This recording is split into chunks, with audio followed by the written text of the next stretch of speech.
I think my video will be approved to start in a moment if the host is okay to do that for me. Welcome to this BERA Inclusive Education event. I'm really pleased to see people logging in and joining now, and I know we had lots of people signed up. Names I'm recognising from our AGM, from our meeting a couple of weeks ago. And so today we are considering inclusion for all, and the title of our event is The Power of Pupil Voice for Learners with SEND. We do have a really amazing lineup of speakers today, and they'll be presenting on a range of topics covering different elements of inclusion and also unpacking this idea of voice as well as we go through. Really excited to get started. So I'll introduce myself. I'm your co-chair for today. My name is Louise Arnold and I teach at the University of East London. I'm also studying for my PhD, which focuses on views of children and young people on the process of creating their education, health and care plan. So I'm very excited and very invested in the presentations today. More importantly, today I'm also the co-convener for the Inclusive Education Special Interest Group for BERA. And so I'll now hand you over to my co-chair, Dr. Janet Hoskin. Thank you. Hi, thanks, Louise. Yeah, it's really exciting to see so many people here this morning. We're really looking forward to the presentations. My name's Janet and I am co-convener with Louise and Tom Milson for the Inclusive Education SIG at BERA. I teach, like Louise, at the University of East London on the undergraduate and postgraduate SEN programmes and also on the professional doctorate. And the research that I conduct is with children who are disabled and have life-limiting impairments. So without further ado, I think we're going to make a start now. And the first speaker I'd like to introduce is Jane Moscow. She's a psychologist and teacher at a school in Australia and is a PhD candidate at Southern Cross University, Australia. And Jane's going to be speaking for us on well-being for students who self-identify with dyslexic type challenges, DTC, perspectives of students and teachers. And we welcome Jane and say thank you for staying up late to do this presentation. We're really looking forward to hearing it. Over to you. Thank you very much. I'm very excited to join you here today, and I'm just hoping that I can get my screen to work. Let's try it again.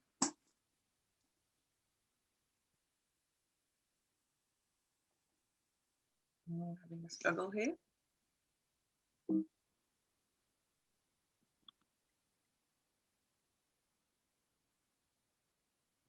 Have I got control of the screen? Mette, is that okay? Here we go. So Brilliant. I'm presenting today from Bellingen, Australia, on the mid-north coast of Australia. And I just want to acknowledge the Gumbanga people, the traditional custodians of this land, and acknowledge their continuing connection to land, water, and community where I live, work and study.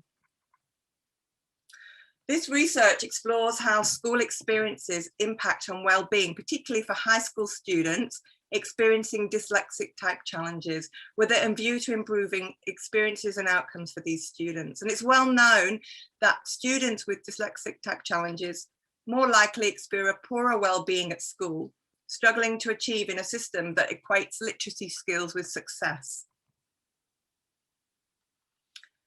The research design and methodology has been carefully considered so as to be student friendly. An important consideration has been terms used, and thus dyslexic type challenges and learning differently were chosen because this research needed to ethically recruit eligible participants in a way that empowered students and did no harm. Terms needed to be respectful, strength-based and hopeful while still acknowledging challenges. And it was important to reiterate literacy skills are not connected to intelligence for students to feel comfortable self-nominating to participate in this study. So this research, it's well known that experiences of learning impact well-being in schools for students. And this study draws on previous well-being research, which found recognition theory can be useful in developing our understanding of student well-being in schools. And this research will also draw on Honneth's conceptualizations using the translated terms for school of being cared for, respected and valued, and were used in the research to discuss well-being.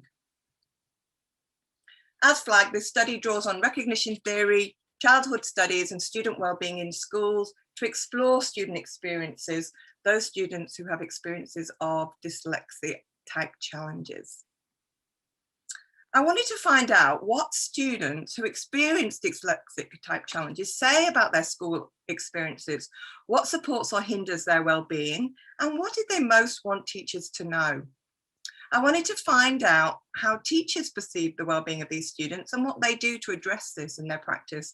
And lastly, to see whether and how recognition theory might facilitate a mutual understanding for these students and to help teachers respond more effectively. So the research design consisted of 4 phases, including a youth advisory group whereby 4 young people with experience of dyslexic type challenges trialed and piloted the activities to ensure that they were student friendly. Phase 1 focus groups took place in 8 different high schools throughout regional Australia, and students identified barriers and solutions for well-being at school and what they most wanted teachers to know. Phase 2, 12 students stayed involved in the research from phase 1 to create some art messages, to thicken the messages from phase 1 and to be used as a stimulus in the interviews with teachers in phase 3, where we heard from teachers about their perspectives as well as their response to the student messages and artworks, and considered what teachers may need to help them better respond to students to improve well-being at school.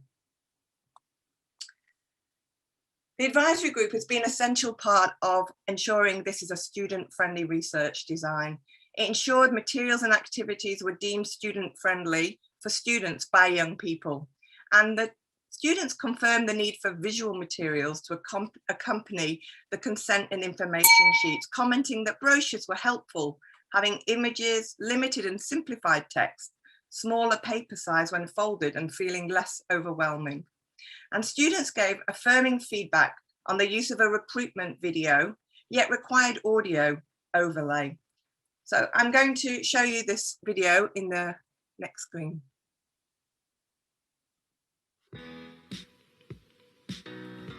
Everyone has their own experiences of school and learning. Do you sometimes feel like you learn differently at school? You may have areas of strengths,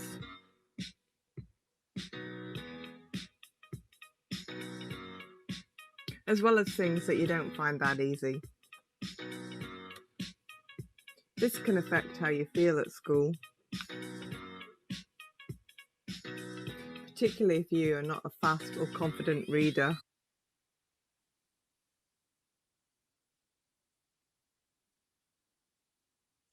Okay, so next, sorry about that. I don't know what happened with the video, but it's we've moved on, but you get the idea. It was made using the Biteable app and I can highly recommend it.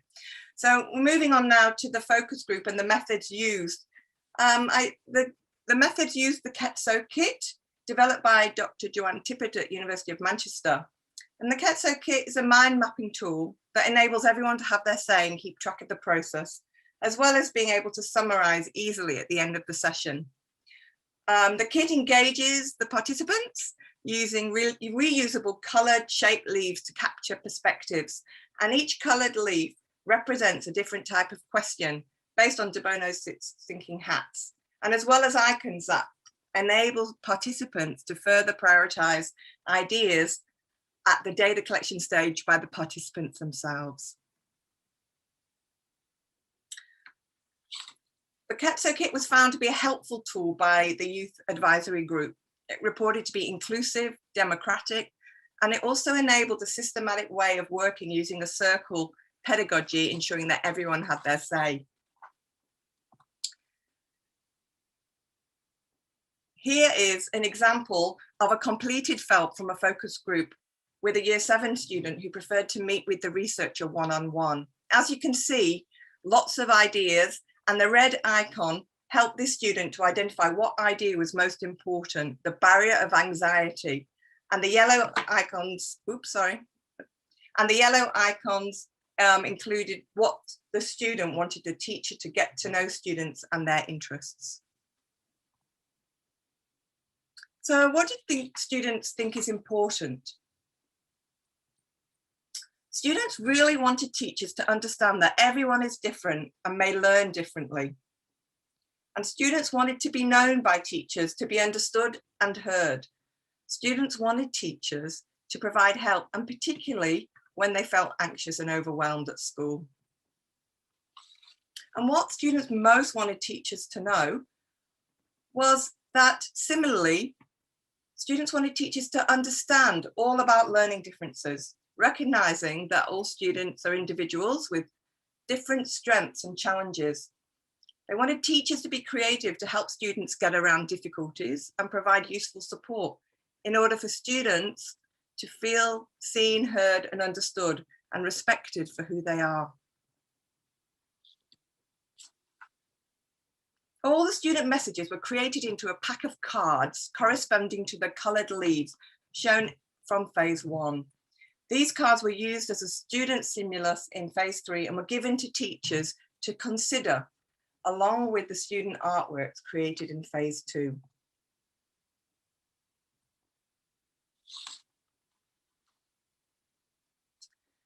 These were created by students who chose to stay involved in the research, and they took place at the student's school, with the researcher bringing an art workshop in a bag. The students viewed the cards created by the researcher of all the messages from phase 1, which included one of their own. And after consideration of these messages and viewing some examples of artworks that tell a message, students chose to create their own artwork that they felt would further support the messages from phase 1. A gallery of some of the student completed artworks will now follow for you to view.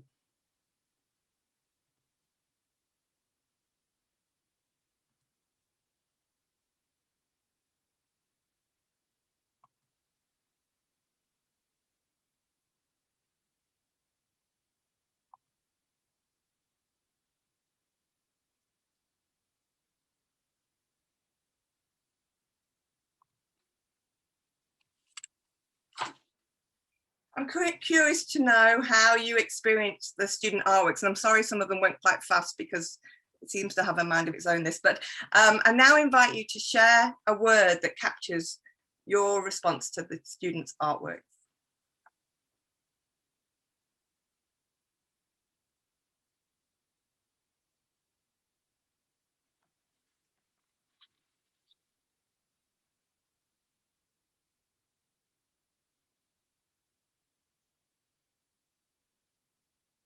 So while we wait for those to come through, I'll just talk through that teachers in this study were quite moved emotionally by the depth of the students' insights. While some teachers felt that it wasn't new information, the depth of the students' insight was really touched the participants. So we've got inspirational, engaging, helpful, detailed, emotional, heartfelt, emotive, and powerful. Thanks everyone, appreciate that. Insightful's coming up too. That's what some of the teachers said. And I'll move on now and we'll capture some of the others. Insightful, powerful, and individual are coming up as the main words here in the word cloud. Thanks everyone for participating. So initial findings from phase 1 and phase 3 indicate that many of the responses from both students and teachers were to do with teaching and learning, closely followed by issues to do with relationships and feelings, and specifically how these impact student well-being, both positively and negatively. So does recognition theory help? Yes, initial findings suggest that recognition theory can provide a helpful lens for understanding student well-being at school, and particularly for these students. And this research suggests that also that with this understanding, alongside evidence-based knowledge about learning differences, this may create the conditions for mutual experiences of recognition where both students and their teachers benefit and both feel more cared for, respected and valued at school. Thanks very much for listening. That comes to the end of my presentation, and please feel free to ask questions. Thanks very much. Thank you for that, Jane. That was it's fascinating, really interesting to hear about the research you've been doing with young people, and very inspiring. It's now time for people to ask questions, which you can do, and I can read those out.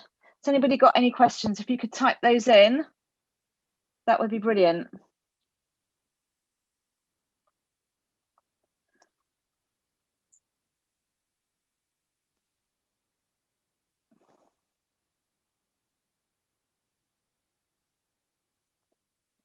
Any questions at all? Sounds like you've given us a lot of food for thought there, Jane. If we haven't got any questions, then I think we'll probably move on to the next speaker, but thank you so much for that. Louise, over to you. Thank you. Thank you, Jane. Thanks again, Jane, for staying up to join us today. A really, really interesting presentation of your research. Thank you so much. Any other questions that come through during the other presentations will be saved for the panel at the end. I'm not sure, Jane, if you're able to stay for that. But I'll see how I go. see how you feel. I don't know how much coffee you've got your end, but thank you for that. I'm really delighted to introduce our next speaker.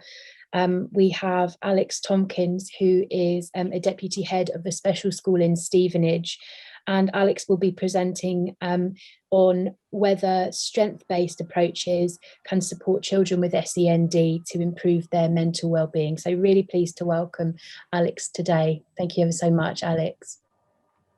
Thank you. Thanks for joining. Just check that I can make it all move. Okay, so to begin with, as Louise mentioned, I'm a deputy head from Stevenage, which is in Hertfordshire. We're a SLD predominantly school. We're all through, but we have a large percentage of our cohort that have complex autism and a number that have profound needs as well. I would describe myself as a bit of an amateur researcher. I would describe myself as this project being much more of an action research type project that is hopefully going to lead on to some further stuff. So what I'll go through my presentation is I will talk about the context, talk about a little bit of the background of what brought me to think about this project, a little bit about the methodology and what we did and some initial findings, but it's very much in its early days and I'll explain that. So to start with, it all stemmed from this idea of the power of the ordinary. Anyone's read Marston's work, it's an interesting piece because when you think about well-being, and that's what I'm going to talk about first of all, mental well-being, and then stem it towards special educational needs, is you need to think about there's this idea of the ordinary magic that's kind of missing. You know, I think there's a huge focus on mental well-being at the moment, and it generally has for the last couple of years, but there's still this idea of this superhero type concept that people that are very resilient are people that climb mountains or, you know, do extraordinary things. And you think, well, they're the people that are very resilient, or they've gone through a real traumatic time, like a bereavement or something. But actually, Marston work challenged that concept. The idea of actually seeing the ordinary magic that happens every day, which is missed. And that's an interesting concept. A couple of years ago, I took a number of young people to Japan through Scouts, and actually, before I knew all about this, we focused on very much celebrating the big things people did during the trip when we were out there. But the reality was everyone showed such resilience in such a challenging environment. Actually, sometimes you miss those ordinary opportunities. Move on. So I'm going to talk a little bit about mental well-being in the sense of its research, and then talk about that in relation to special educational needs, and then build in what my project was in the school and other schools. So generally, mental well-being is often sits in a psychology type field, and there's often ideas of educational thinking. I would describe it being in the classroom and being in a number of schools that it is quite a buzzy area, and resilience is often bandied around, and you see it in a lot of policies, but actually it feels like the actual research behind it doesn't back up what's going on in the schools. Many interventions are based traditionally on psychological assessments. You know, the strength and difficulties questionnaire and others often focus on a medical viewpoint. So you start thinking about someone's got a problem, a deficit sort of model, and you know they want to be fixed, and that's generally the psychology type viewpoint is. And actually in schools we still have that. You know, a lot of it is still an essence of, oh, we're seeing these indicators of, or something's happened, they need help and support. There's been a number of initiatives in the UK over the last few years. People might know SEAL and PSHE. PSHE is still very much part of us. SEAL is something that, and these were generally initiatives that were brought in very across all settings, and actually the impact, actually if you look at the research Greenhill did in 2018, there's been limited feedback of their success, and it makes you wonder, if you're focusing on building understanding in the student cohort, why aren't we seeing that sort of impact? There's been greater impact found when you think about attachment awareness, you know, and that sort of, when I reference this because attachment awareness in itself is something that is more of a whole school approach rather than focusing on a specific learner. And then there's been a development of strength-based assessments, and actually there's been a growing amount of research that sees that more successful ones or approaches or interventions have a positive approach. But what about those of SEND? Okay, SEND pupils and children generally actually feel a bit marginalised when it comes to the research. A lot of the research is based on our mainstream cohort, but actually our pupils of SEND, if you look at the prevalence of difficulties, you know, diagnosable psychiatric disorders, actually they are 6 times more likely. And actually it's also very difficult to actually diagnose mental health problems because of all the other things going on in their lives. And actually, if you look and delve into the literature, there is a limited amount of research and evaluation of specific interventions on children with SEND. And that makes it very difficult to find the right package to fit with a school. And that kind of leads on to my project, really. And why is this? I think when it comes to research, as I said, I'm quite an amateur, but actually when you look at research, it's quite difficult to quantify what we mean by SEND. Okay, my project focused on the severe learning difficulties, but actually when you delved into it, how can you define that? It's quite hard. Traditionally, it's defined by looking at someone's IQ, but then to know that IQ, the difficulty of actually being able to perform those tests is very difficult. SEND is such a diverse umbrella term, you know, when you think about autism, and often it's very difficult. And what we find in my school is all the children have a range of different challenges in their life and a range of different labels. And then you have the challenge, I think, with research in this sort of field to do with SEND, to do with what is mental well-being. As I said earlier, resilience is quite a buzzword in school, but actually it's a very complicated factor. And that's why I'm a big advocate for research in the classrooms, is because it needs to be a better understanding that a lot of the research actually argues, what do we mean by resilience? You know, is it that superhero element, or is it that's everyday? Or how do you see resilience? Do you have to wait until a big bereavement comes and then you can track to see the impact of how they coped after it? The common thread of the literature is that it's interpersonal and contextual, and actually it's about a person's influence and one's ability to overcome obstacles or trials in their life. But although it's hard to do complete research with SEND pupils, as I said in my previous slide, I think it's something we can't forget, that group of children, because they are very vulnerable or at risk of severe, in some cases, social, emotional, mental health challenges. So my project was based looking at the research and looking at this idea of taking the strength-based approach. Okay, and that's often because I wanted to actually have an impact of the research on the pupils over a long period of time. And working in the classroom, I know that the power and influence and the possibility of impact involving parents. So they were in the forefront of my mind with developing the project. I wanted to avoid going down a deficit assessment route. I wanted to avoid that, and I wanted to take more of a strength-based approach. Looking at the research, if you look at more of a positive psychology approach, it's much more from a school-based perspective. It's a better. You can get more out of it. It feels better used in the classroom. So there's many benefits of using a strength-based approach, and you can see them there. So when we're thinking about my project, the first thing I needed to think about was, if we're looking at a strength-based approach, we're actually looking at something we're going to encourage. We want to encourage or develop something that will hopefully help them to become more resilient in the future, because we don't know what's going to happen in someone's life. So the idea of the project is, what can we focus on that would encourage that resilience or resilience building? And often there's a different terms of it. You can look at its strengths, or you can look at it as a protective factor. And I've put a description of what a protective factor is there.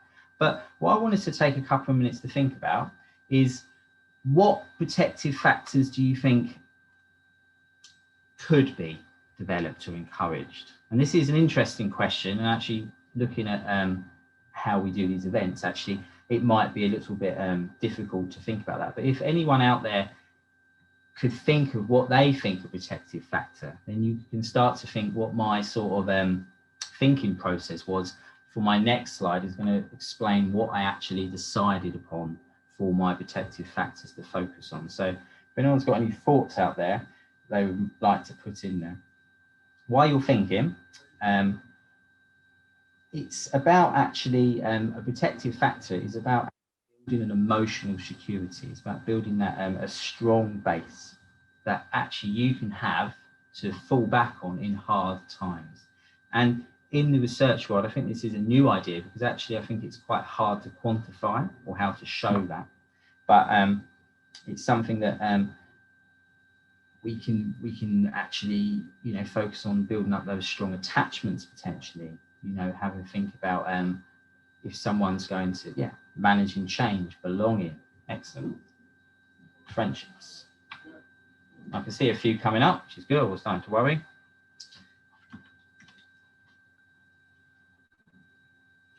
And while these, I'll give it another 30 seconds, conscious of the time, but the idea behind it is, as I said before, was from a parent perspective. Being a parent, I don't think a deficit model really works. Telling you that your child has a problem often doesn't help a positive mindset that's needed, particularly with mental health areas. You need a positive mindset in most cases, even with a deficit model, even with the medication afterwards, there is still this element of making it positive. So so as you can see there, a number of them I could imagine sharing with parents, particularly around friendships, good self-esteem, capacity to reflect, all things that potentially parents could understand and take forward. So thank you for your thoughts there. Self-confidence and belonging are coming through nicely. And I'll move on now and explain what I decided to do. So the idea of the project focus on 4 what is known as tags. So in my school and a number of schools involved in the project, we use a system called Evidence for Learning. Evidence for Learning is an online portfolio tool. So in SEND education settings, you're able to use this tool on an iPad or other devices to capture videos and photos, and then you'll be able to reference them to normal assessment systems, plus you're also able to share at home. And the idea is that we want the schools to capture things related to these 4 focuses, and then what we want to do is we want to encourage and develop these 4 areas further, and then from that encourage an increase in occasions and stuff like that. So the 4 areas And as you can see there, I've tried to put a lot of detail, but I won't go into it. But the 4 areas that start with was being kind to others. And if you look at a lot of medical assessments, the strength and difficulties questionnaire, being kind to others is often highlighted, is very important, because if you're the opposite of it, if you have a discourse in this area, there's a likelihood that there's, particularly of the more severe, the ones you see on the TV and all of that in the crime dramas and stuff, that's an area which actually ends up being quite severe. So spinning that on the head, I think is important. Also, it helps with, I think, with building strong relationships, because if you're kind to others, you're more likely to have friends and stuff like that. Having fun, it might be this, but working in a school-based setting, I think it gets lost. It gets lost on the amount of emphasis on maths and English and stuff, and they don't understand, and a number of schools still might not know about the importance of it. And then feeling proud about that flourishing perspective, and obviously that obvious one of building strong relationships. The initial findings were we had 4 schools from across the UK involved in the project, and the initial findings of the action research was around increasing occurrences of these and being able to increase the skills in the teachers to be able to actually encourage them. So part of it was reflection and sharing what's happening in the classroom. This was done, a lot of this project was introduced just as COVID hit, which was a bit frustrating. So we're in a bit of a pause at the moment, and people are doing what they can in the classroom, but we haven't been able to share it in the sense as we would like. But as you can see here, we had initial sort of reflective feedback, and we were able to share what we saw with the young people. And actually, I haven't put the data on here, but the initial occurrence data showed that once you were able to share, you were able to encourage it further, and actually saw more occurrences to occur further in the study dependent. So the next steps of the study, the aim is to fully restart the project, and we aim to start that as soon as possible, and in some parts after Easter. It's interesting how the study was introduced well before COVID was thought about, but there feels a relevance, particularly with the ideas of recovery, this idea of recovery curriculum, and it feels like it has more emphasis. Just to think a little bit, this banding of catch up around, what does that mean for mental well-being? Do we catch up what we've missed on mental well-being? That's the challenges of tools like Thrive and other sort of systems out there that concentrate on a curriculum-based viewpoint, is that actually, it's not necessarily about teaching a young person how to be resilient, but maybe, as you say, it's about setting up those situations where themselves are building those protective factors. And as you say, it's just thinking about the changes. I work with a primary school as a governor, and actually a number of our SEN learners actually have found COVID to be good, because they've had that structure, they've had less people in the classroom. They've liked the fact that there's very clear systems of wearing masks and stuff.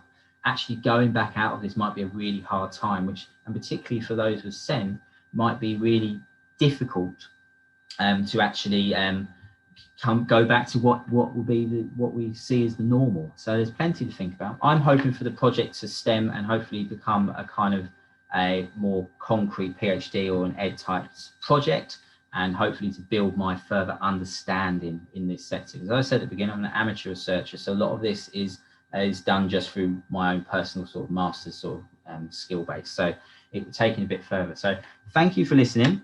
I tried to stick as much as I can in there. There's plenty of references connected to what I've been talking about.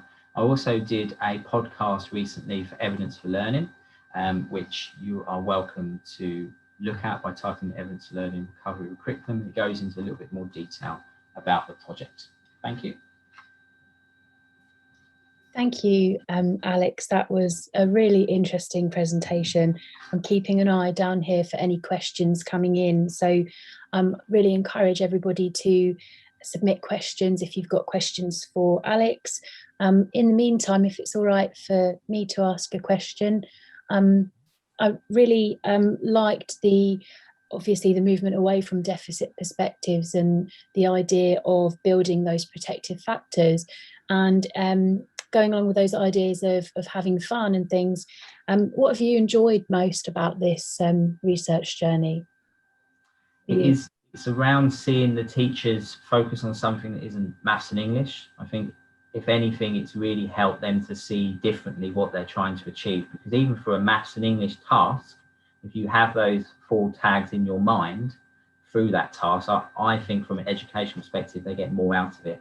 And when they had time to reflect, they were able to see that, and actually it changed their thought pattern when it came to those traditional teaching methods, and actually think we need to encourage those feelings of proudness. We need to encourage them working with a partner, and of course having fun, and also, you know, in where you can, particularly on the playground, that idea around being kind. So it's been nice to see the teachers involved in the project have time to reflect and use the skills really.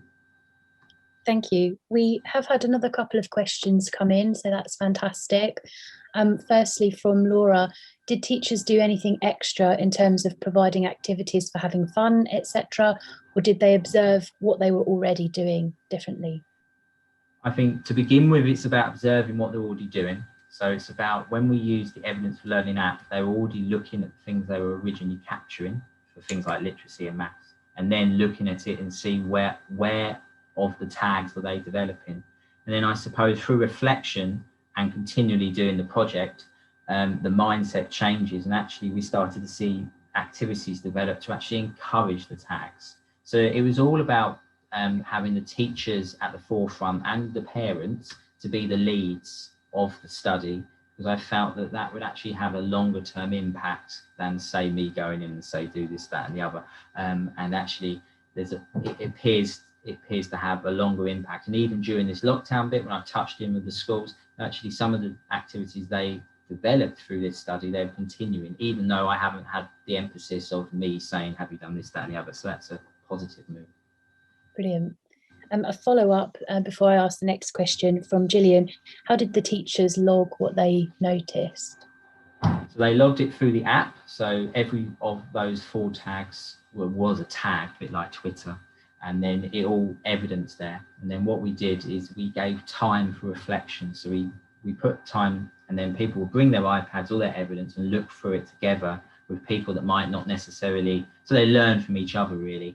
And then parents can see this evidence as well. So it was all caught in that system. And then what I did from a data perspective is I got out the occurrence data and the amount of tags. So you can get that sort of quantitative data, but it really is, I feel, to have the impact is a qualitative data that is important. And actually the impact on the classroom from all research basis, from an amateur researcher trying to share with people that might not be so researchy, the qualitative research stuff that I share seem to have a better impact for professionals to take away and think, actually I could use that, because they get the qualitative rather than the quantitative data, which can be quite data-y, numbery, I suppose.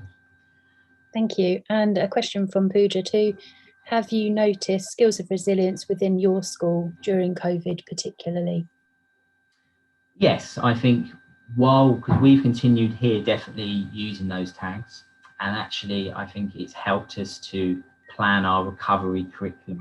So we're able to be more aware of giving more time for building those blocks of strong relationships and having fun and stuff. And I think because of that, you could say on a general front, we've had less occasions of those traditional sort of behavioural challenges that you might see in a school like ours related to such a traumatic time.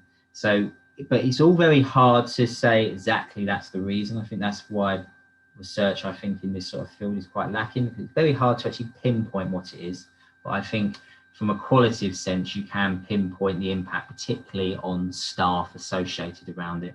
And then, as I was going to say earlier, you know, really a longitudinal study would be good for this type of work. But as you say, the impact of that is not necessarily at the present time. So there's lots of angles you can go down with this sort of line, I think, with these strength-based assessments. And I think it's definitely a new sort of field that you can explore. Thank you. That's all for our questions for now. I'll hand over to Janet to thank you again. Brilliant. Thank you, Alex. That was really interesting, and I think really important at the moment with all the things that have been going on in schools and the time that we're experiencing. So thank you so much. Very important topic. I'd now like to introduce our next speaker, who is Antonius Tonidis from who's lecturer in special educational needs, disability and inclusion at Leeds Beckett. And he's going to be talking about teaching assistants support as a double-edged sword, stories of young people with restricted growth of the secondary education. So thank you, Antonius. We look forward to hearing your talk now. Perfect. Thank you so much, Janet, for the introductions, as well as for accepting my abstract and providing me with the opportunity to present at this fascinating symposium, I have to say. So, hi everyone, I'm Dr. Antonios Ktenidis. As Janet mentioned, I work as a lecturer in special educational needs, disability and inclusion at the Carnegie School of Education at Leeds Beckett University.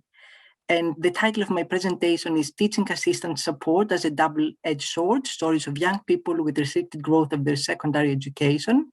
And it draws on findings from my doctoral research, which was funded by the Economic and Social Research Council.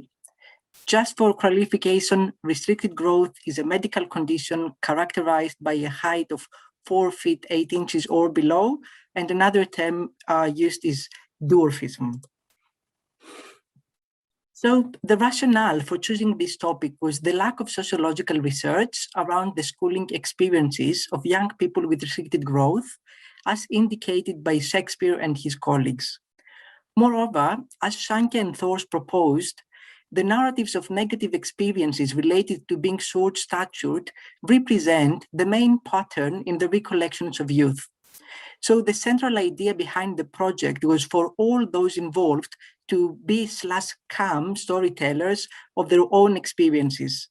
And different forms of storytelling were proposed, including oral storytelling, digital storytelling, visual narratives, and so on. And participants opted for the format they felt most comfortable with. 20 people participated, with 9 of them being between the ages of 11 and 17 years old, and 12 of them being between the ages of 18 and 30 years old. Oops, there we go. So TAs constitute a major school workforce in the UK, with their number increasing exponentially since 1997, and the majority of them being women.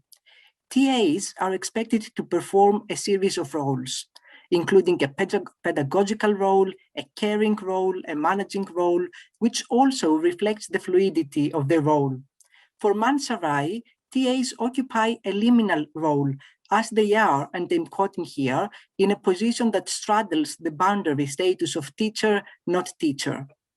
And TAs have been described as the change agents for inclusion and as the solution to inclusion, due to the positive impact they have on disabled students in areas such as academic performance and social integration. Nevertheless, TAs have also been discussed as hindering the inclusion of disabled students, taking away the attention from the structural inequalities, for instance, inaccessible environments disabled students deal with, and acting as another human resource, and I'm quoting Slee here, to mind the disabled student. As Mortier and her colleagues claimed, these types of solutions, enacted when deeper changes seem harder to achieve, risk bringing too much closure and lead to recreating new forms of exclusion. Furthermore, while TAs have been depicted to play a significant role in the inclusion of disabled students at the policy level, this was not necessarily reflected on their personal views around inclusion. For instance, Sykes and her colleagues identified the yes, but approach from TAs towards inclusion, meaning that TAs were in favor of inclusion in principle, but they were ambiguous about its enactment in their everyday practice. So this research illustrated the performative nature of inclusion. That is how the personal views and experiences of TAs affected how the policy of inclusion was reformulated in practice.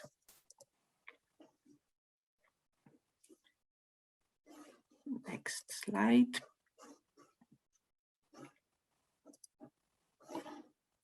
So disabled students' insights into TAs' roles and I had to clarify earlier, by TAs, I'm referring to teaching assistants, just to make it clear. So disabled students' insights into TAs' roles also demonstrated how they sometimes hindered rather than facilitated their inclusion. Some recurring themes in the studies exploring disabled students' insights were the following. They talked about the stigma of support, so disabled young people feeling stigmatized by the presence of a TA next to them, as they felt that it stressed their difference from their peers. The threat to independency.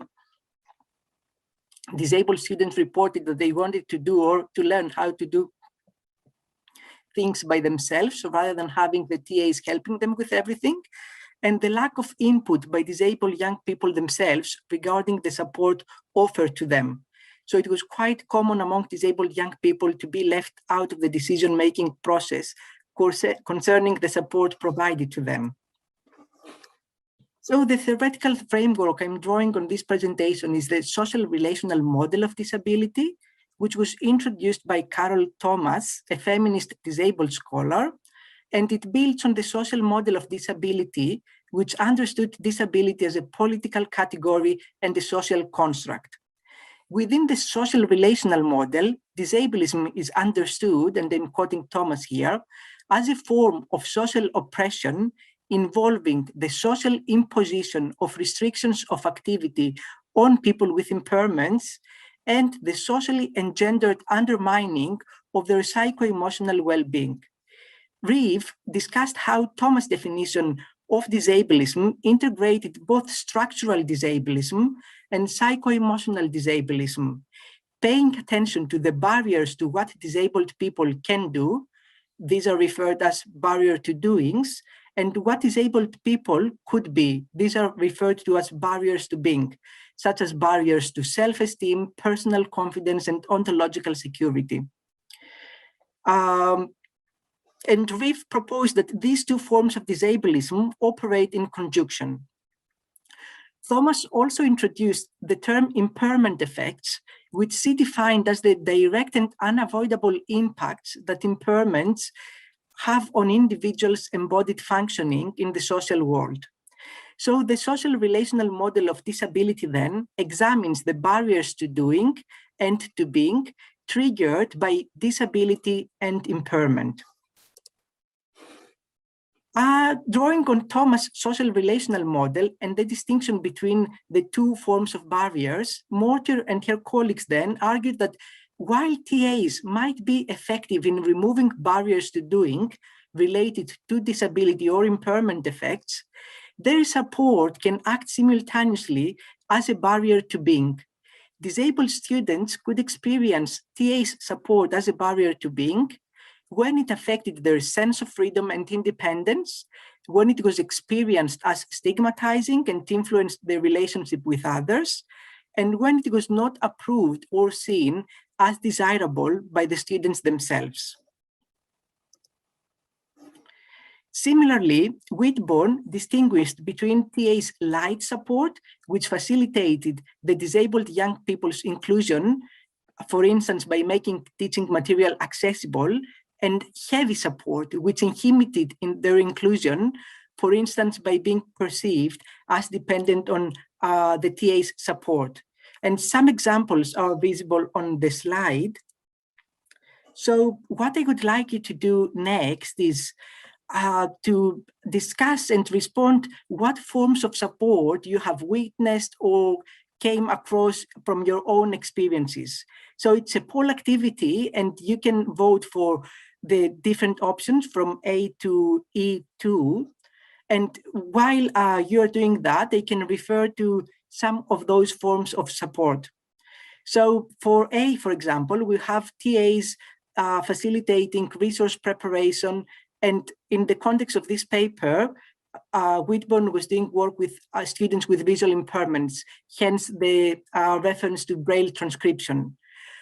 Also, discrete in-class support, where it might be the case with third TAs, or also a TA working with disabled young people in a group. So trying to help the group whilst also supporting the disabled young person.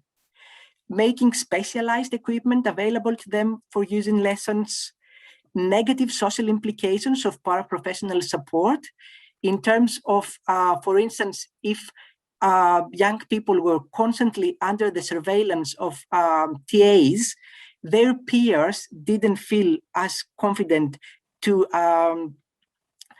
talk to the disabled young person, in a sense. And then other negative social implications, including authoritarian approaches, so overcompensating paraprofessionals, as well paraprofessionals' assumptions of responsibility. So I can see the first E2 and B have the highest percentages so far. And they can see that A hasn't got any percentage, which is very interesting.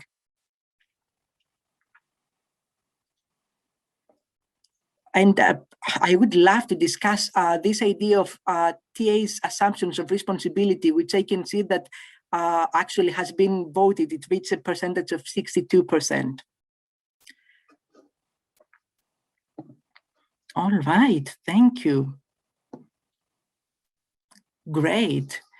We can come back to that as well.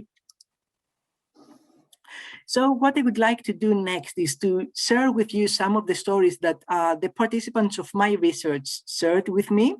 And I will start with looking in how TAs removed barriers to doing, a form of support that was widely welcomed by my participants.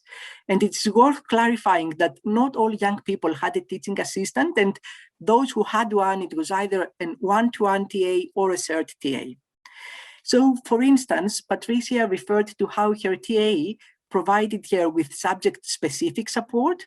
So when it comes to classes like science, the TA would help her to put things in the oven, or home economics. John also talked about how TAs facilitated and supported him with impairment effects, such as aching arms, and Paul, how TAs responded to any medical health needs that he had. So teaching assistants removed barriers to doing, which either had to do with the young people's disability here as a social construct, for example, the oven that was out of reach for Patricia, or they supported them with their impairment effects, for instance, the aching arms. And as I mentioned, young people were welcoming towards these forms of support. Besides physical support and support with any impairment effects, TAs also interfered with their learning, performing their instructional role.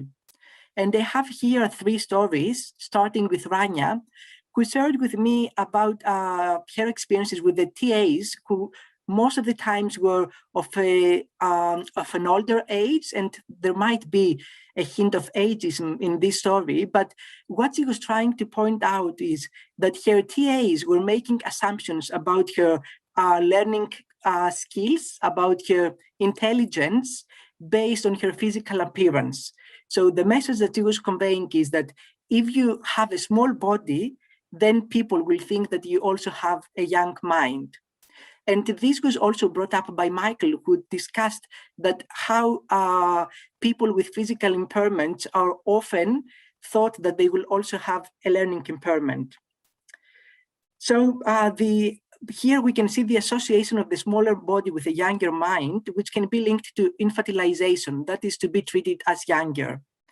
And restricted growth and height in that context acted as a marker of cognitive ability, and the blame was situated on the individual's body rather than the societal structures and institutions.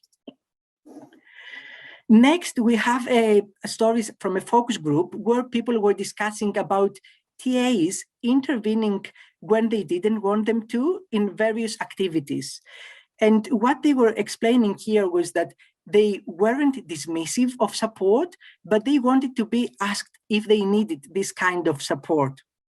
So some of the issues raised here is that TAs were vigilant because their institutional role obliged them to be of help to the young people. However, the young people did not appreciate their positioning as in need of help. They were also not involved at all in the discussions of what support they needed, as this was already assumed and predetermined exclusively by the adults for the best interest of the child. So they were treated as passive recipients of support rather than as agents of it. And what also this story shows is what McLaughlin refers to as supported independence, where disabled people are in control of the additional practical assistance. And this is what the young people were asking for. So the potentially benevolent intention of the TAs to help reproduced the power relation where the disabled child was viewed as in need of help. And this power relation was experienced and felt by the young people as degrading. And the word degrading is indicative of the psycho-emotional toll such incidents could have on the young people. So what do those stories tell us about TA support and young people? To start with, it is clear that disabled and young people were not listened to in regards to what support they needed and what not, which forms of support they were content with and which ones triggered discomfort. And the reason behind that is the power relations in place slowed in the slide. And we can see here the perpetuation of a bias towards inclusion.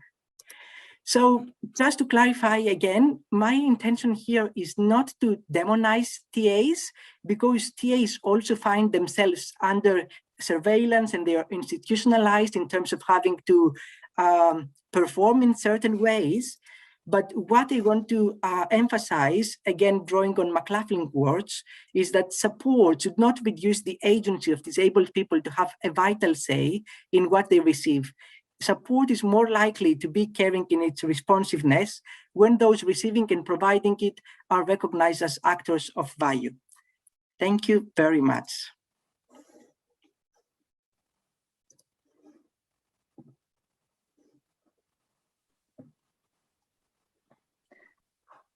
Thank you so much for that, Antonius. That was fascinating. Really interesting to think about the support that's given in schools and through the social relational model of disability. Very thought-provoking. I just have a look. If anybody's got questions to ask, I'm just going to have a look on the Slido part now. So Gareth has just said, as you said, really, that he said earlier that, you know, is it really a problem with the TAs or how they're prepared and deployed? So I thought maybe. Yeah, a great point to expand, because I could see how the presentation as it was going on might trigger this assumption that I'm also perpetuating and scapegoating TAs, and that wasn't my intention, because myself, I worked as a TA before, and I could see myself in some of the narratives of the young people acting in those ways.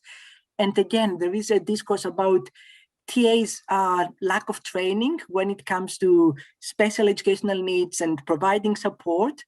So I think, and thinking also of the economic cuts currently targeting disabled young people, I would never dare to say that we wouldn't like TAs in classrooms to be providing support. And it does have to do with how TAs are institutionalized, what is expected of them, and also what I was bringing up earlier about this liminal role they occupy and the fluidity of their role, which is not clear enough. And they also find themselves under power relations, thinking of how they work with teachers, how they are expected to perform.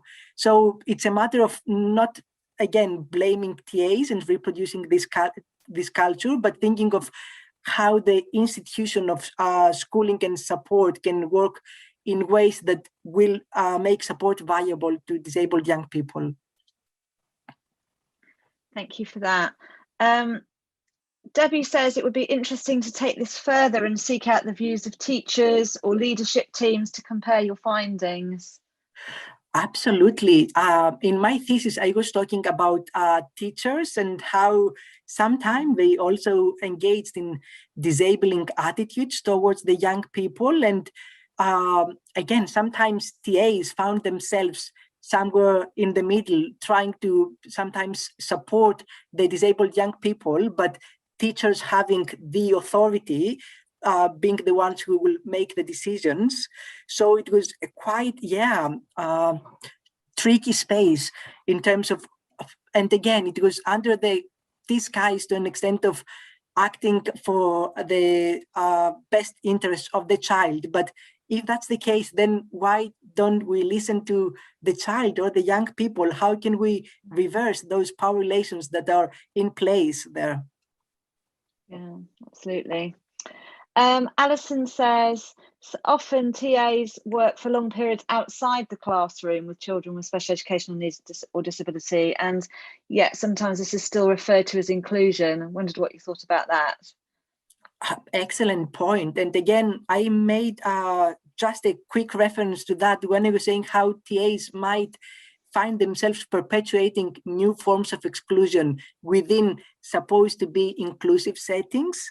And they think segregatory practices, taking the child outside of the class to run interventions and so on, perpetuate these forms of exclusion. And it links back to what I was saying about the stigma, also how the disabled young person feels at that time and the implications of these exclusionary practices.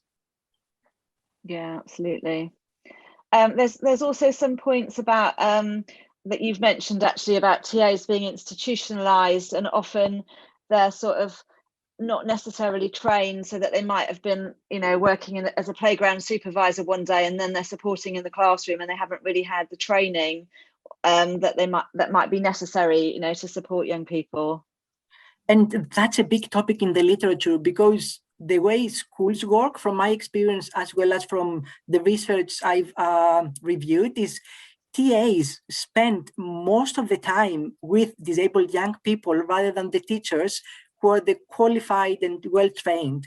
So I think it was Rob Webster's project, which is still ongoing, looking into this topic about if disabled young people are the ones who need the most support, then are the less qualified people the most suitable to providing them and spending most of the time with them? Yeah, absolutely. Well, that's brilliant. That's really interesting points. Of course, we're not bashing TAs, as you said. We see them as very valuable support in the classroom. But yeah, absolutely, we need to think about them listening to the young people. We need to listen to the way that TAs are supported and trained. Okay, I think that's it for now on the questions. Thank you for everybody. I think people have mentioned that they found it a very interesting and useful presentation. We go on to Louise now then. Thank you. Thank you. Thank you again, Antonius, for a very interesting and important presentation. There's some buzz on Twitter about it too. So anybody who's live tweeting or following us on the hashtag, there's lots of chat around the presentations too. So thank you again, Antonius. I'm really pleased now to introduce our next speaker, and that's Laura Rastel. And she will be, she's a PhD student at Manchester Metropolitan University, and her presentation is around AAC, Action Heroes, hearing the views of school-aged children with SEND who use augmentative and alternative communication. So thank you, Laura. Thank you, Louise. Yeah, so as Louisa said, I'm a PhD student at Man Met University, but I'm also a speech and language therapist. And I just wanted to talk to you today about my PhD project, which is around hearing the views of school-aged children. But I just wanted to explain that term, augmentative and alternative communication, or AAC. So my research was done with children who are non-speaking. They do not use speech to communicate for a variety of reasons, but they do have other systems in place. So for example, if you look at the photograph on the slide, that's a high-tech communication aid. It's like an iPad-like device where the child can choose words on the touchscreen and the device will speak, just to give you a little bit of context. Okay, so it's a participatory piece of research and really taking a children's rights point of view and saying that actually just because somebody doesn't use speech, they still have the same rights to be say what they feel, be listened to and taken seriously. But actually participatory research, like lots of qualitative approaches, use interviews, perhaps group discussions and focus groups, which all rely heavily on good verbal skills and interaction skills, which just isn't appropriate for this cohort of children. So this is what my pilot study was around, really, trying to identify a methodology and methods that allowed children with complex communication needs to participate. So with that in mind, I had a look at the literature and found 28 papers that had directly sought the views of children, so not just their parents or other caregivers, but asked the children directly. And I reviewed the methods, so not the findings of the studies per se, but just the way they went around getting their data. So the research question for the pilot study was, is this going to work really? How do children who use AAC engage with these kind of participatory research methods? Can they record information, form ideas, and exchange opinions? And I termed the whole approach Action Heroes, because actually it is a piece of action research and it just kind of melded quite nicely with AAC. So I recruited 4 children, all from the same class in a special education setting. They were aged between 7 and 12 years old. 2 of the children used high-tech communication aids like the ones you saw on the first slide. But this is a special education classroom, so other children, their peers, had some communication needs as well. And they used maybe a little bit of speech, but also Makaton and perhaps more low-tech AAC, so just symbol boards. And 2 members of school staff from the classroom, so I call them learning support assistants in this presentation, but similar to the TAs that was just described previously.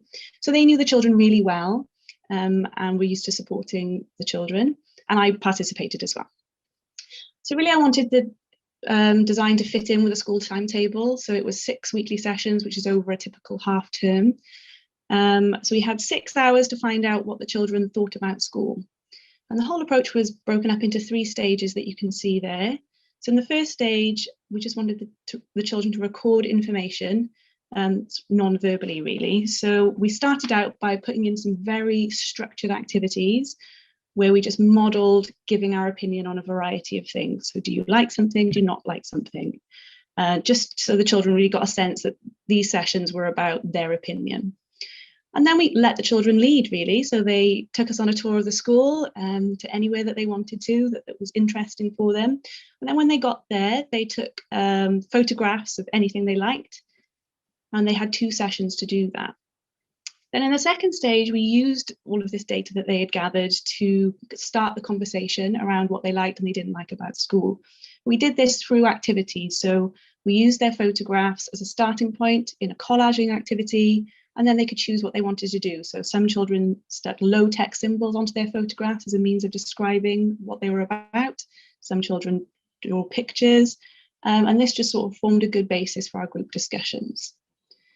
And when we had a good sense of what the children thought and if they had ideas about how the school could be improved, we took all of these ideas to the head teacher.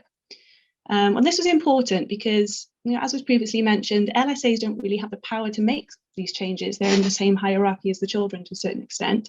So really you need to present these ideas to somebody who has the power to make changes at a whole school level.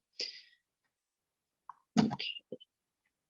I just wanted to mention that everybody in the research team was given an Action Heroes kit. So that's the children and the adults who participated. And really the point of this was just trying to address that power dynamic, really, so that the children could see the adults were participating as well. The adults had to wear Action Hero capes and run around the school in those. The children wore ID badges, just to kind of get a sense that we were all on the same team.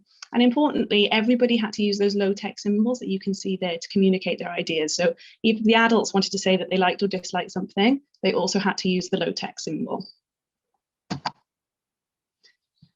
So thinking about outcomes then, I had a lot of data. So I videoed every session. I kept a researcher reflection journal after every session. And I also interviewed the staff at the end. So I had a lot of interview data as well. So I used thematic network analysis to have a look at all of that data. And from there, we've got 4 global themes. But I did ask a specific question of the data, which was what was impacting the children's ability to engage with the approach in terms of recording information, being able to form and express their opinions. And I think the first 3 themes, probably quite familiar to anybody that works with children in a special education setting or indeed any setting. The school environment kind of impacted on their ability to express themselves. So if there was lots of distractions in the room, or if it was just laid out in a way that didn't facilitate group discussion, that had a real impact for these children. People's interaction style. They interacted differently and said different things with their peers than they did with me, and different to me to how they did with adults that they were familiar with. Again, the resources. Different children like different things. So some children like drawing, other children that participated didn't want to do that at all and just wanted to use the photographs. And depending on what resource they used, that could really impact the sense of what their opinion was. But really what I want to focus on today is the participatory philosophy. So how did taking this kind of participatory, child-led children's rights approach in a typical education setting impact the children? Because it is quite different to what they would typically be asked to do. So looking at the theme, organising themes that feed into that then. The first one is that every activity was optional. So in keeping with participatory research ethics, you can't really force children to take part in research about their lives. It doesn't make sense, it's a complete paradox. So they didn't have to do anything really if they didn't want to. If they moved away from an activity, nobody brought them back. The LSAs didn't bring them back like they typically would with an educational activity. So we had to model this quite a lot for the children. And in those first structured activities, the teacher asked, oh, do you like bubbles? And we all went around in a circle. And actually the children thought it was hilarious that the adults were saying no. And at one point the child asked, oh, can I say no? Which just goes to show, you know, if you are going to undertake any kind of participatory research with children with special educational needs, they might not have an experience of being able to say no. And we know from other studies that participatory interviews with children and adults with disabilities, they can acquiesce to just please sometimes. You don't necessarily know that that is their real opinion. So that was just something interesting to come out of this research. And the next theme is the fact that it was unhurried. So the whole structure of the approach meant that there were at least 2 sessions for the children to engage in the activity. So it was a very slow process. And the teacher really highlighted this in the interview, in that it was different for her because it was about letting them finish their talk and not the task. And really, for children who use AAC to communicate, so trying to communicate your ideas through technology, this is really important. And the people that communicate with them need to get used to that extended amount of silence that might be present in an AAC interaction. And to highlight this, I'd like you to think about your favourite place. So it could be anywhere in the world. And I just want you to have one single word that you would use to describe it. And as you're doing that, I'm just going to leave a slightly long bit of silence, just to demonstrate that actually, when you're interacting, if we're just having a conversation now, people find anything longer than 1.5 seconds quite uncomfortable. But actually, if you're a person that's trying to communicate your ideas through technology, that's just going to take longer. Even now, you are literate adults. What you've got to do is think about the place that you like, identify the specific vocabulary that you want to use. Now, because you're literate, you can use a keyboard to generate any word that you like. But if you're a child using an AAC device, you kind of need to rely on that word already being in the device. So you've got to search through lots and lots of folders of vocabulary and pick a symbol that might relate to your thoughts. So you can just imagine how many more layers are going on there while you're trying to communicate something that's just a single word.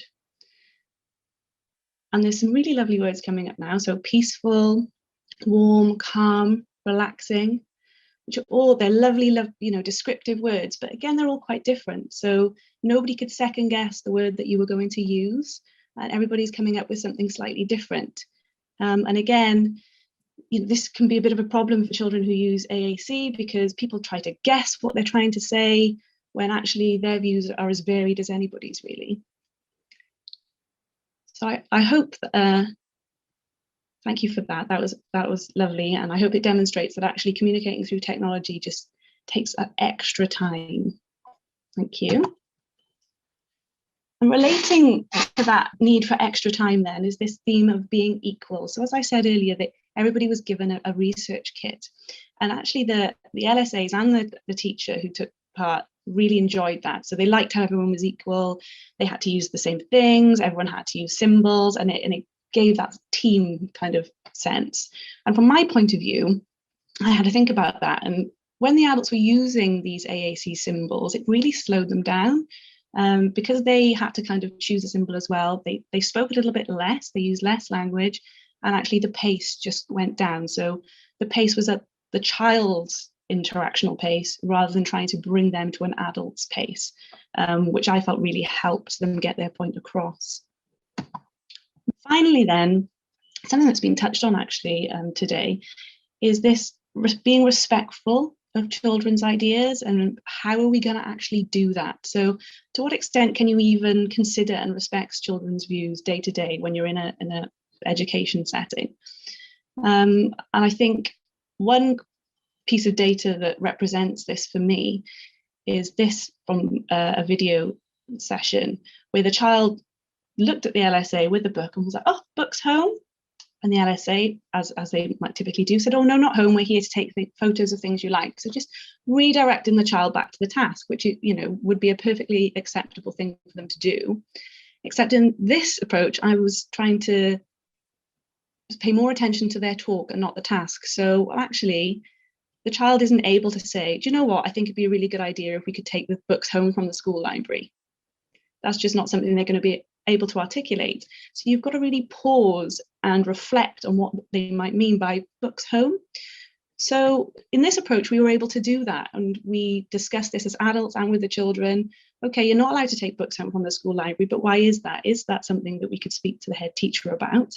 And actually, we built on this message over the 6 weeks. And we did ask the head teacher. And actually, the following term, the school implemented an entire school-wide book loaning system from their library, just because we took that little bit more time to think about what children were trying to tell us. And I think it is important as well, that theme of being respectful. The LSA needed to know that the head teacher was on board with this approach and would respect and listen to the children's ideas. They're not her rules to change. She couldn't just say, oh yeah, you can take the books home, let's set up a school book loaning system. She also needs to know that the child's view would be respected at that kind of higher managerial level. So just quickly then, talking about how I use this to refine the approach for my main study. And 3 major things to take forward was this structure. So in discussing the children's ideas, every week we put them into their own personal storybook, which actually provided a really useful focus. It was a shared communicative goal for the group. Everyone had their own story, which they were building on week by week, which also meant that was open to individual variation. So if one child wanted to use drawings, that was fine in the storybook format. If another child wanted to use photographs, that was also fine. So everyone had the same thing, but variation was allowed. And related to that is the multi-methods. For this group of children, actually having a varied, creative, visual mixed methods worked really well. They've always been multimodal communicators. They've always used things other than speech to get their ideas across. So a multi-methods kind of creative approach really suited their strengths. And the final thing, which I noticed in reflecting on the approach, is that a lot of the work was done when just having informal chats with the staff, the LSAs, whilst clearing away the room. You're kind of thinking, oh, problem solving, what happened today? Okay, so this child couldn't actually engage very well with that activity this week. We need to make some adaptations. Next week, I'll bring a different resource. And even though it was a 5-10 minute chat, it was absolutely integral to what happened the following week and really impacted on the children's ability to engage with the approach. So with that in mind, in my main study, I made this much more formal. So using the themes from my thematic analysis, I created this crib sheet and put in a 30-minute reflection session with the adults. So after the children had gone back to class, the LSA stayed with me in the main study, and we just reflected on all of these things and, you know, really had a good think about, okay, what impacted on the children today? What went really well? Is there anything that we need to change for next time? Which was a really useful addition. So taking that forward then, I really used the pilot study to adapt and mold my main study research questions. So the first question is about co-creation processes. And what I mean by that is, you know, what happens when we stop trying to be an adult-led teaching a specific skill, and actually all we want to do is co-create and listen and see what they have to say, does that change the way that we interact with children over 6 weeks? How do we co-create with them? And secondly, because we noticed that actually the adults slowed down when they had to use AAC, I wanted to look at how interactions themselves changed. So interactions over seconds, how did the adults and the children's kind of co-construct those messages when using other materials, but also the AAC systems? And then because, well, I really enjoyed it and I felt like it was a really useful thing to have done, I started thinking more broadly about it and was wondering really, could we use this in a special education setting day to day, or as just a general approach rather than just a petite piece of participatory research that I was doing? Did it have any utility as an approach for everyday use in school? So the two final questions are really around that. So what do the adults need to contribute in order for it to be a success? Because it is quite different to typical approaches. And then more broadly, is this a viable way of working in a special education setting, or is it just too different and difficult? And that's what I'm looking at the minute. And I'm just looking at my main study data, but I'd be happy to take any questions about the pilot study that you might have. Thank you very much for listening.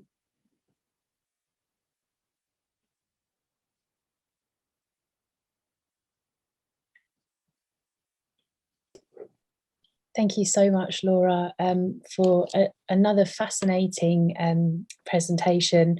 And we have got a question that's come in from the audience. Justin, how did you find the culture change, if there was one, of encouraging LSAs to let pupils opt out of an activity? Oh, it was an absolute huge obstacle to overcome.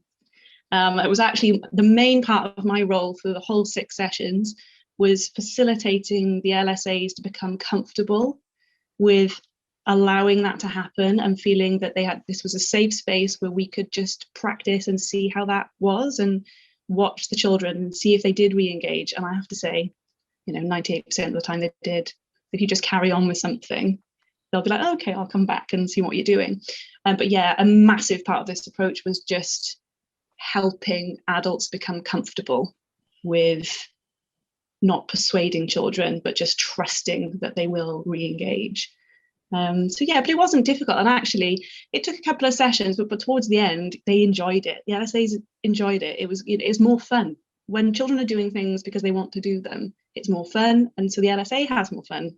And yeah, so it's difficult at the start, but it's definitely doable. Thank you. There are comments, again, thanking you, lots to think about.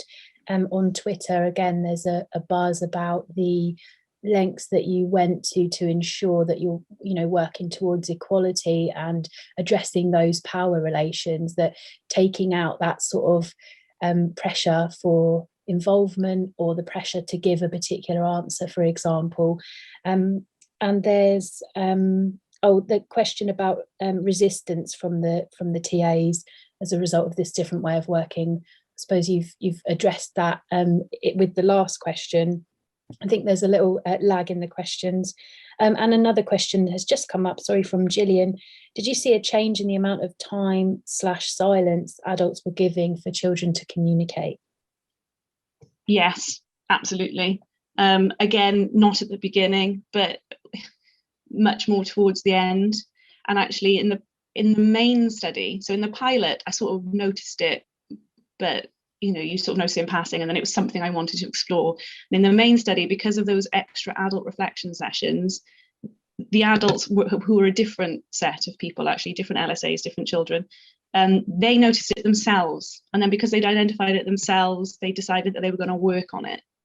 And I would say in the main study more, that was something that they really tried hard to do. So when the child was building their sentence or something on the device, they just practiced being quiet and just not, which is really hard. But yeah, I would say that's something that was much, I think it definitely happened in the pilot study, but I didn't necessarily have the evidence for it. In the main study, I looked for it. And yeah, luckily the adults took it upon themselves to try and do that. Great, thank you. and a couple of comments also from Justin and Claire, interested in your final research question, at looking at that in terms of pedagogy and approaches within the classroom, specifically from Claire about rights respecting schools and incorporating those processes into student council discussions. So I think there'll be a lot of interest in hearing about your main study results as well, by the sounds of things. So. Well, it's interesting you should mention the school council, actually, because one of the outcomes of the main study was that the teacher who participated decided to set up what she sort of in passing called a slower school council. So one that involved children who used AAC or whatever means, low tech or high tech, and just giving them more sessions to address one issue. So there was the school council in that school, but obviously, for whatever reason, the school council does tend to involve the more sort of verbal children. So they just had a little splinter group where they might talk about the same things, but actually, if it took 6 sessions to discuss one issue, then that's what it took. And they just allowed them to come back with the same question and just re-explore it. So yeah, for me, that was excellent. That they, I didn't ask them to do that. She took that away and did it herself using some of the bits and pieces that we used in my project. So it's definitely possible. Brilliant. Thank you so much. I really appreciated that. And again, if anyone's tweeting or following along, there's lots of buzz around that too. So thank you again, Laura, and I'll hand over to Janet. Thank you, Louise. Yeah, thanks, Laura. You'll have to come back at some point and talk to us about your final findings. I think everybody will be really interested. Okay, thank you. And now moving on to our next speaker, I'd like to introduce Sarah Martin Denham, who's for a senior lecturer at the University of Sunderland and a programme leader for the Nasenko Award there. And she's going to be talking to us about school exclusion, substance misuse and use of weapons, and interpretative phenomenological analysis of interviews with children. Sorry, I can't get my words out. Over to you, Sarah. Thank you. I can't say that either very well, so I thought you did very well there. Thank you for having me today. It's a pleasure to be here. Right, so one sec.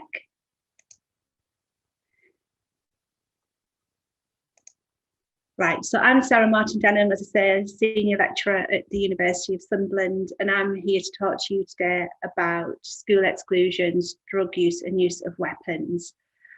For the presentation, what I've done is I've done a large piece of research on school exclusion, and here's some of the links to the particular pieces of work that I'll be referring to today, in addition to the journal article that's been accepted by Support for Learning, which is the focus of this talk. So to give a bit of context, if that's okay first, so in 2018, I was funded by Together for Children to try and understand the rising prevalence of social, emotional and mental health needs in children across the city. This was on the basis of a previous piece of commissioned research I'd done for them, looking at the prevalence of SEN from school census data, which showed that in Sunderland there was about 14.03% above national prevalence of children with education, health and care plans with social, emotional and mental health needs. So following that piece of work, they recommissioned to try and explore, in terms of permanent school exclusions where the child isn't allowed to return to school, and fixed period exclusions, which are for a shorter period of time, and why and how they're linked to rising social, emotional, mental health needs. So what you can see here is the participant sample. So the intention at the start was to interview or have conversations with 100 participants. We ended up going way over.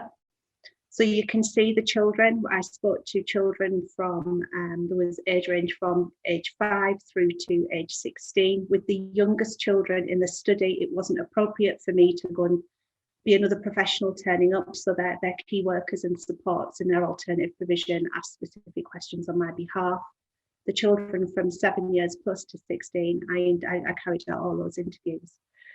So there were children who were no longer in mainstream schooling, all children had had a permanent school exclusion and were in alternative provision, also known at the time as pupil referral unit in some cases, and had been there for varying lengths of time. In addition to that, I spoke to 41 of their caregivers. So the process was that first I spoke to got the gatekeeper's permission, obviously following ethics from the university, went and spoke to the parents, secured permission for me to then approach and the school to approach the children then also give their informed consent to take part. So 41 parents of those children, and then also alongside that, a large group of professionals, so head teachers and health and support professionals, including paediatricians, psychiatrists and people from voluntary sector as well. So a very large sample, and at the time we didn't realise this, it was the largest study to date on school exclusions that created an absolute wealth of data that was still, some of that is unreported and is forming part of my PhD study. So the interviews were carried out, and I think it's fair to say at this point how challenging carrying out interviews with children about matters that have massively affected them. So in the interviews, even with the young men who were 15 to 16 years of age, that the emotion in the room was palpable. They all had a safe adult present. They could choose whether that would be a parent or a member of staff from the school. And we just talked quite openly. And at start, it would just be a question such as, tell me about school. And some of the young people would then be able to talk for 20 minutes. That was the plan. We'd have about a 20-minute conversation. But some of the young people spoke for almost an hour about their experiences. Some of the young people had had 3 or 4 mainstream placements that had what's known as a managed move. So that's where the idea behind a managed move is it's an alternative to school exclusion, whereby the child is given a fresh start in a new school with agreement of the head teachers in both the receiving and the sending school, the parent and the young person. So many of these children had managed moves, that all had permanent exclusions or fixed period exclusions. The very youngest children in the sample, who were the 5-year-olds, I think there was one of those who was on the edge but hadn't yet been excluded. It's important to state at this point, I think Together for Children are to be commended for carrying out this piece of work, because what it's given them is the main research, the original research has given them 5 reports and a really in-depth understanding of the voice of the child, the voice of the parent and professionals to shape provision and practice across the city. So basically the 5 main reports were produced, and from that I could see that I had a wealth of data left. At that point there was a call for evidence for the independent review of drug use by Dame Carol Black, and I made contact and said, look, I've got all this research data, and I knew that I'd spoken to parents where there had been young people who had for very different reasons started taking drugs, got involved with the use of weapons, and that's published as a second paper that's already available called Riding the Roller Coaster, and that's with education, emotional and behavioural difficulties, and that's accessible now. This particular piece of work was actually looking at the views of children. So what I did is I went through all of the interview data, and I looked specifically where the children had talked about the use of illegal drugs, street drugs, and also some of those young people had also taken knives into school. So it's very child-centered kind of approach to the research.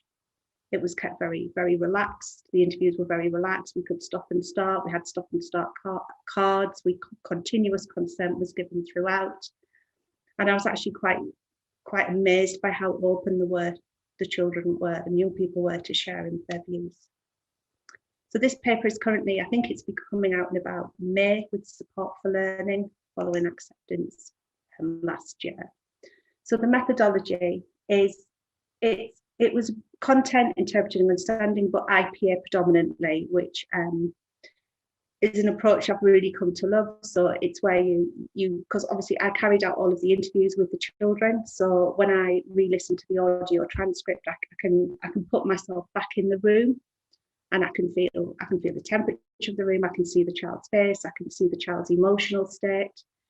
3 of the men became very young men, they were 15, became very emotional in the interview when talking about the effect of school exclusion on predominantly their mental health, but also their academic progress and outcomes as they are progressing into adulthood and the impact that's had. So IPA is a method whereby, for those of you that don't know, you immerse yourself in the audio recording, you go through the transcript, and you see it through how they saw it. So what's their account of what happened, what's their view, what's their story. So you interpret it from their point of view, and then secondly, you come at it from a researcher. And what I've done, which is quite unique to this paper, is I've made theographs, which I'm going to share you today, which is a timeline of events, which kind of shows what I was interested in, what led the children to become involved in drugs, because my perception was a very particular thing. And I thought, well, is that right? Why have we got all these children who have this interest in drugs? So I've created timelines, which I'll show you in a moment. So before I do that, if I could ask you to consider, what do you perceive to be the risk factors that lead to children using illegal drugs? So these obviously aren't prescribed drugs, these are drugs they would have on the street. So if I can just give you a little bit of time to consider that question. And while you're doing that, I'll just talk to you a little bit about the process really of how getting children to give informed consent. I was very particular that I wanted to be sure they were happy with what they were doing, what they were taking part in, what information they were sharing, particularly as it was around drug use. And having the safe adult in the room, who was in most cases the head teacher, but in other cases was a parent, I think really gave that openness and transparency to the research. They were also invited to the university for the day as well to look at some of the data, so to look at some of the views from head teachers and health workers about why and what their drivers were to keep them in school and what would help them return to school. And some of those findings also come out of this as well. Right, let's see.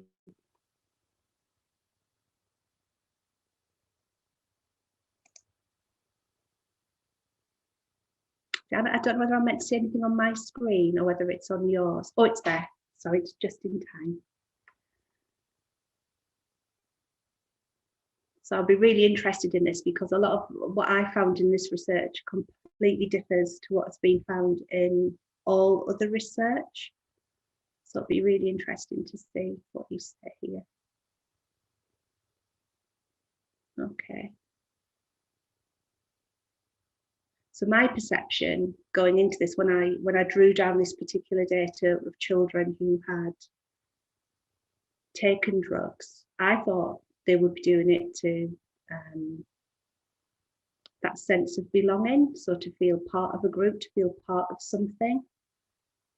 I thought they would do it maybe to look good, to be seen as clever in some respects. So I can see you've got things like mental health, self-hate, need to belong.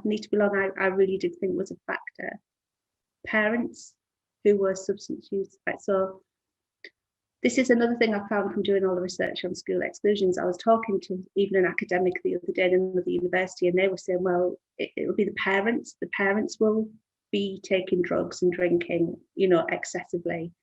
And in the sample of 41 parents that I spoke to, there was only a very small handful who weren't working, and they weren't working because of the difficulties their child was having. A lot of the parents were in high-end professions. So I think there's work to do around that kind of perception, that environmental influences, peer pressure, others around them, role models, lack of right. So what I found actually, I don't think has come up on your factors, but I think all of your factors are valid. So ADHD profile, and I think as well whether that it's been diagnosed and recognised. Many of the children in my original study did not have any SEN diagnosis at that point when they were having difficulties in mainstream. So thank you for that. Maybe we can come back to that in questions.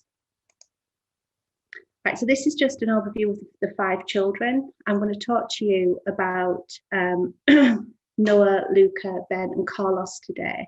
So this is just a little bit of background context. So 14 to 16 years of age, you can see the number of permanent, PEX is permanent exclusion, FEX is fixed period exclusion, and MM is managed moves. So you can see all of the children had experiences of different levels of school exclusion. Isolated in booths in school. So in the original study, I asked the children how long they've been in isolation for, and for some of them, they had been in for a couple of days, but there were 2 to 3 children who'd been in isolation booths every day of their secondary education for over 3 years. So it varied. Many children had been in there for whole academic years of schooling, where they reported that they weren't taught, they weren't allowed to turn round, they had limited food options. Only a handful would actually get any kind of teaching. They wouldn't be more likely to get worksheets and things sent from subject leaders. Drug use. So drug use, you can see there the different types of drugs and their SEND needs as well. So what I'd like to do is just very quickly is move on to these are the theographs. So what I wanted to do is I wanted to plot and see if there was a trend. So this is Carlos, and he the first thing he reports in his interview is SAT stress. So he's worried about his SATs. He thinks the SATs are very important. He struggles with schooling. So the first point is he had SAT stress. By year 5, he was smoking cigarettes. And this very quickly progressed to alcohol and other types of substances. So you can see his drugs kind of span over his primary and secondary transition. And by the time he's in just started comprehensive school, he's been given gifts of drugs from a dealer. So he's getting pills that the dealer's saying are left over. So he is seeing drug taking as more of a hobby. He's taking drugs before school. And you can see here he gets a series of fixed period exclusions. His behaviour deteriorates. He's put in isolation booths, which he doesn't want to be in. So he's told he's going to isolation. He'll refuse. He'll get a fixed period exclusion and get home. He begins to get into fights. So he has a fight with a group of other people in the school. And when they're talking about why they were fighting, the other people who were fighting him said, well, he was carrying a knife. Carlos told me in the interview he wasn't carrying a knife, he was never searched, but he was permanently excluded for that, offered a permanent exclusion or a managed move, so he managed moved out. Now AP is alternative provision, so the alternative provision in Sunderland is excellent. So what I found in the research is once they hit small class sizes, they get their needs assessed, they get drug and alcohol support, they get education around that, they become enabled to participate and learn. And this particular young person wanted to go on to train to be a lawyer. And I love this because he was very good at arguing. So mainstream education did have some benefits. So the next child, if we can just look at Ben, he really enjoyed the feeling of green. So green's another, the local term for cannabis. He would also smoke it before school. Now you can see straight away he had difficulty reading, but no formal assessment for any type of learning difficulties there. SAT stress again in primary school too, because of the difficulties the parents had moved in. Again, started smoking cigarettes in primary, which led to class A's and B drugs, difficulty with schoolwork, isolation booths. It's kind of the reporting story. He actually has a partner. At this time he was 15 and he was expecting his first child, which was a real turning point for him in realizing he needed to make changes in his life. He accessed drug education again in the alternative provision, had been clean for some time, and was also going to go on and do further training. So the reason he said he started taking drugs is he would see older children taking them, so he would have that influence. What's also to say is these children, he was also smoking drugs, and he was also taking them to cope in school. And that is the new finding from this, is the children were reporting it was to cope. It was so I could keep my head down, get on with my work, not get behaviour points. It was a coping mechanism. So Luca, he again smoked drugs to cope in school. So rather than being told off, he would just have his head down on the table, fall asleep, and he felt that was a better way. And if he didn't smoke green before school, he would be more likely to be receive sanctions. So again, no issues in primary school. The detention started in secondary, isolation booths. He couldn't cope with that, he walked out. So then he also has drug use. He took a knife into school to make a bong, which is to smoke green, to relax him and his friends. He got caught with a knife. He said the knife was because he was protecting himself. Police got involved and he got excluded there.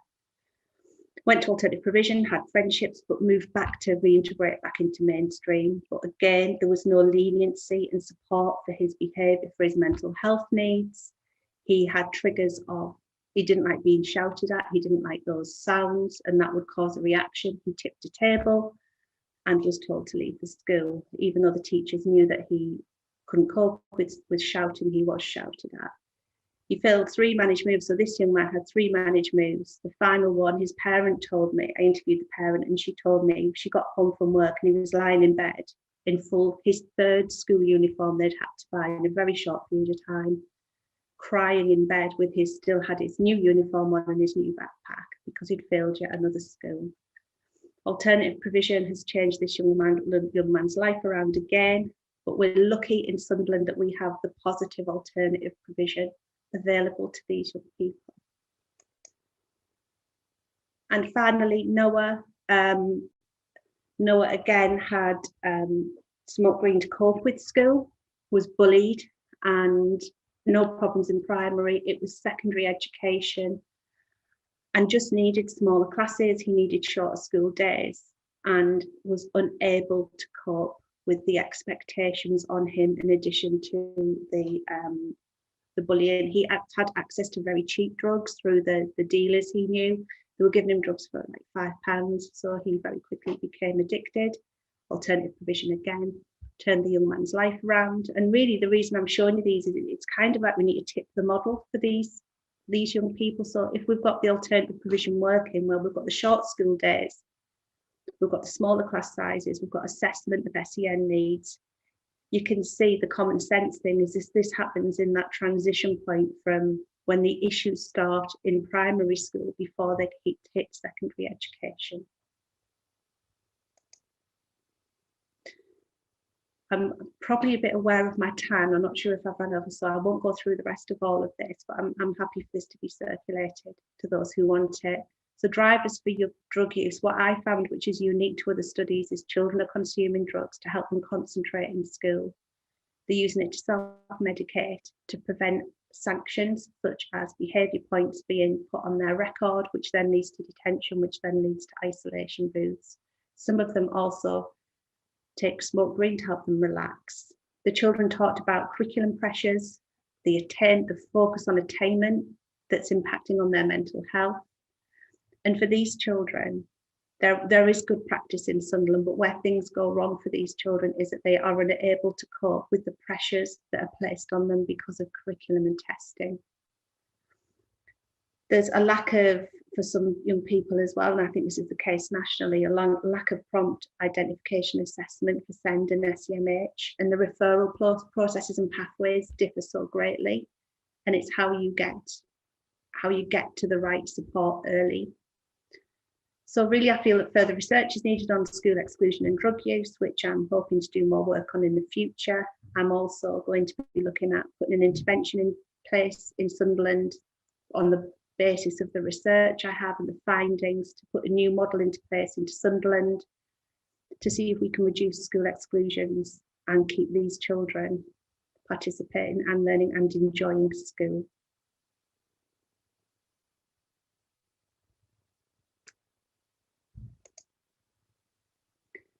Finally, if I end on this, is the implications of drug use. What came out as part of the interviews with the 4 parents in the riding, the rollercoaster paper and this paper is that the implications of drug use are, it does increase, there is an escalation between smoking a cigarette, for these young people, smoking a cigarette to green, to class A drugs. And in some cases, the long-term health conditions in the riding the rollercoaster paper with the parents, there's a child in there who wasn't a child that I then went on to interview, is that child ended up with lifelong epilepsy because of the amount of drugs the child had taken just caused them such physical health conditions. Mental health needs are ongoing, and the strain on the family, the psychological strain on the family, including the siblings. Siblings are often overlooked in research on school exclusions. It tends to be predominantly about the child or the parent, but not often about the support network we need around other members of that household, increasing criminal activity as well. So I suppose it's at the moment, drug education in some areas tends to be about using drugs safely rather than the detrimental effect of drug taking. And it's 11:55, so I'm just checking, have I ran horribly over? Yeah, and we let you have a few more minutes, Sorry, so that's I've fine. stopped. Do you want to say any more? No, that's fine. There is more on there, but other people, if they wanted it, could request it or contact me, and that's fine as well. Brilliant. Oh, thank you so much, Sarah. That was just so illuminating, so interesting and heartbreaking to hear about the stories behind the statistics as well. I just, yeah, very interesting. And we've got quite a lot of questions, so I'm going to read those out to you. First of all, Pooja was saying, did you experience young people not wishing to engage or reluctant to discuss these sensitive matters? Not at all. I thought I would. I don't know whether it's, no, not at all. There was one child who didn't want to take part. But to be honest, what tended to happen, because I located myself in the schools for a week, is there might have been a little bit of reluctance at first, but once their friends took part, they're like, oh, she's all right, you know. They would then say, well, I'll take part now. So no, there was no real, not notable. I mean, to get that many children from two provisions. Yeah, I mean, somebody's also, Stephen's also asked, sorry, Stephanie is also asking about the practicalities of getting access to the young people, which is kind of linked to that maybe. Yeah, so I'm quite fortunate. I run a Senko network with 200 schools in and around the Northeast. So I've got good relationships and long-standing relationships and trust. So it was commissioned research by the local area. So everybody, I'd interviewed some of the head teachers of the school as part of the research as well. It was a substantial study. So for me, I think anyone else may be trying to get into this area without those contacts might make it a bit trickier. But no, I didn't find that. Brilliant. It's really good to hear as well about AP provision being so good in Sunderland. It's excellent. It doesn't seem to be the situation everywhere, does it? No, and I think it's celebrating what they do well and how it works, isn't it, more broadly? Debbie says, really hard-hitting findings and highlights a huge chasm in recognising this is in our students and putting in place a more effective response. The Senko's on my course, she runs a Senko course in UEL, speak of this and how they know this is a huge area for development. So it's just a comment really. Yeah, I think it is. I think part of it's the supplies there, isn't it? The supplies there for and if they're seeing from the age of 10, they're seeing older siblings or members of their community getting access, and dealers are giving them the drugs. But you know, they say, well, I get them for free, not then realizing down the line they're going to be paying for them. It's a huge issue. Yeah. Okay, just a couple more seconds to see if any other questions come up. I think that's it. Well, thank you so much for that, Sarah. No problem. So is it okay then for people, you said that for the slides you didn't get through, people might want to request them? Yeah, and there's a link there's a link to the original research as well, which is interesting. Okay. If people wanted that, that's fine. Thank you. Brilliant. I think that maybe for all our speakers, we can talk about sharing the findings, any published research as well. That would be really useful from this morning. Thank you very much. Louise, over to you. Thank you so much, Sarah. Really looking forward to the paper coming out in May, I think you said. And as Janet said, we're happy as a SIG to share when you've got publications coming out and make sure that they're reaching our networks too. So thank you ever so much, Sarah. I'm really pleased now to introduce to you our final speaker of this morning. I think we're technically still in the morning. And our final speaker is Dr. Sharifa Shamim Aga, who is a lecturer at Cardiff University. And she's going to talk to us about developing a short animation on what it means to have ADHD. So I'll hand over to you, Sharifa. Thank you.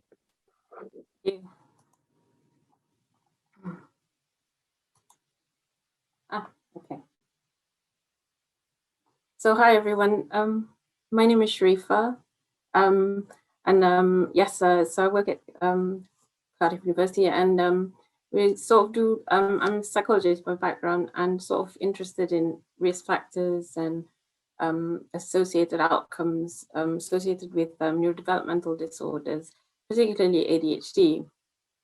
But so today I'm just going to talk about some work we've done on co-developing a short animation on what it means to have ADHD with young children with ADHD and their families and carers. So as some of you may already know, ADHD is quite common, but it remains a very misunderstood disorder. And there's a great deal of stigma associated with ADHD.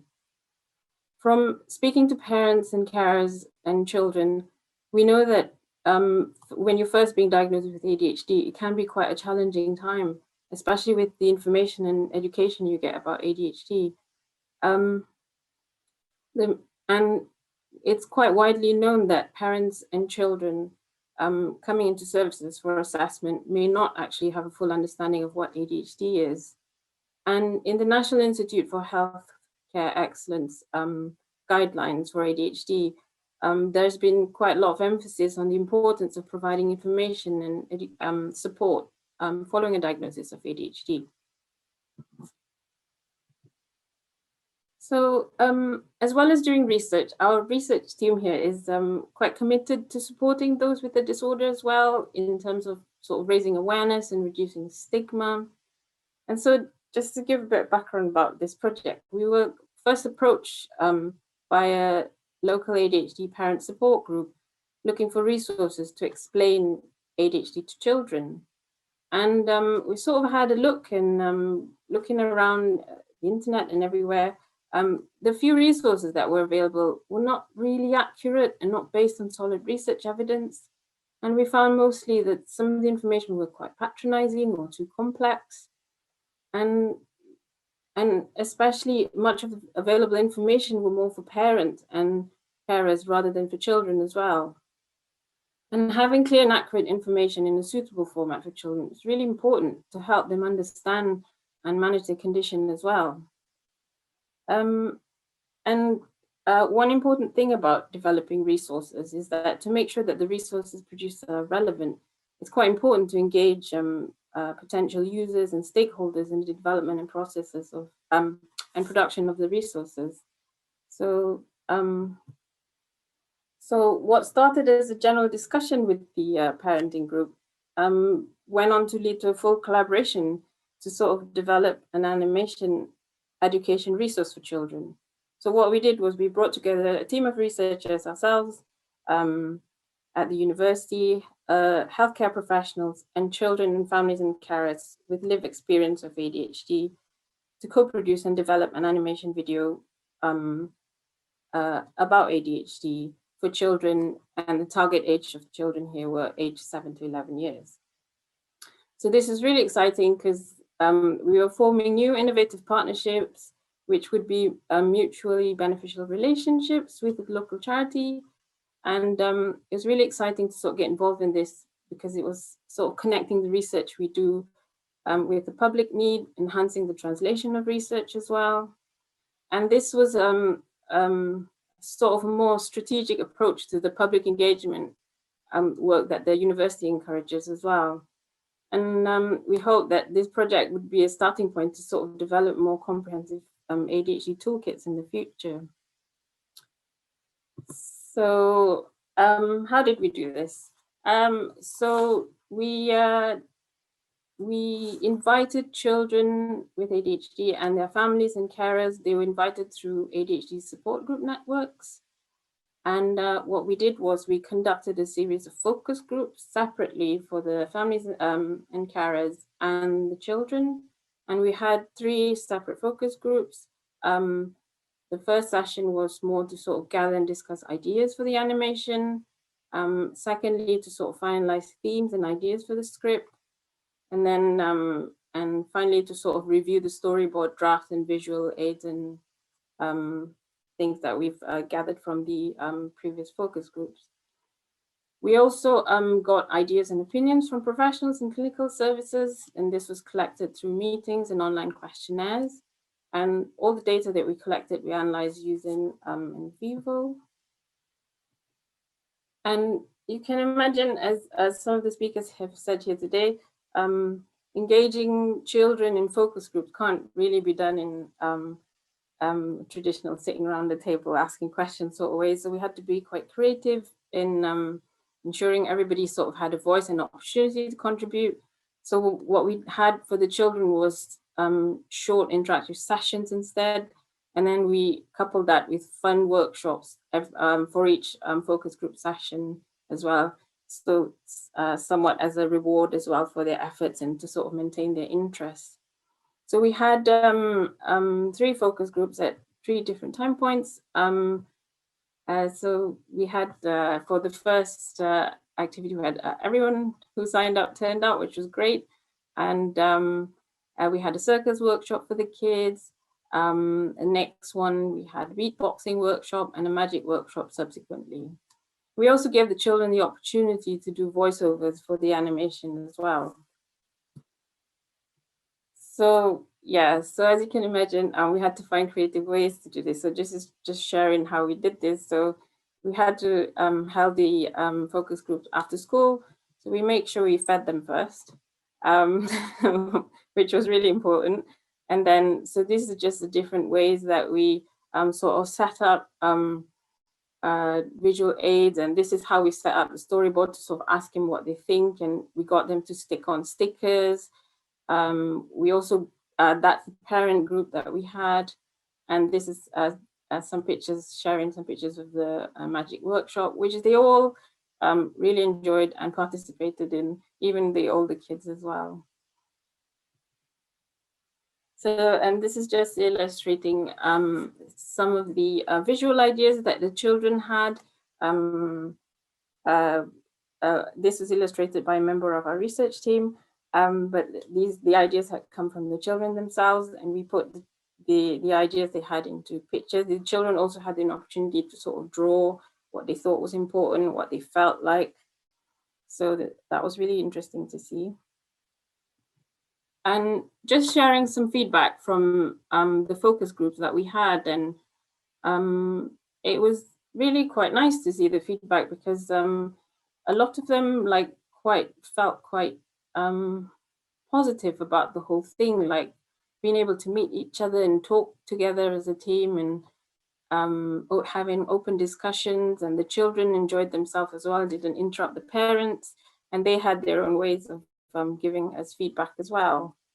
And overall, we had quite good feedback on the focus groups, and they were quite happy to come and attend. So that was quite nice to see. Yeah, and so this is just a word cloud illustrating the many different ideas and data we had from the parents and carers and children and health professionals. So what we did was, using an inductive approach, we used thematic analysis. We identified the main themes from the focus groups and the questionnaires, which were, people felt there should be information about ADHD in the animation, basic information, facts and figures. There should be some self-management tips, advice and tips on how to sort of manage their ADHD. There was a lot of emphasis on the positive aspects of ADHD, as well as they also said, like, it's not just sort of portray ADHD in all, like, not everything is rosy, but also acknowledge the fact that there are challenges of having ADHD as well. So these were sort of the main themes that came out from the discussions in the focus group. So this just illustrating a bit of the animation development process that we went through. Themes that we got were then used to form the main content of the animation script and the storyboard, and the visual ideas generated in the group also informed the design that we had. And so we worked closely with the digital animation company to create the storyboard and the animation, and the children and families and carers and professionals were involved at each stage of the development process as well. So to kind of celebrate the work of all the children involved and all the parents and children involved, we held an ADHD Open Day event in October 2019, which would coincide with the ADHD Awareness Month. And this included having workshops, engaging science activities, research stations, and brain games for the children. And we invited children from the charity networks and parent group networks. And so we had quite a good turnout. About 60 parents and children attended the open day, and we had a little bit more people attend the launch event at the end of the day. And so far we've had quite an overwhelming positive response to the animation, and it's been viewed quite a lot since we first launched it. And these are just sharing some pictures from the open day. And here's some feedback and quotes from the open day as well. The families were really proud to be part of this production, really proud of their kids as well. They felt even those who were not involved in the production came for the event. They really enjoyed the event, and they felt that they're important enough for us to put this up for them. And we had great feedback about the animation as well, which was really nice to see. So this project has been really quite a unique and rewarding experience. After 18 months, it's resulted in a creation of an animation video.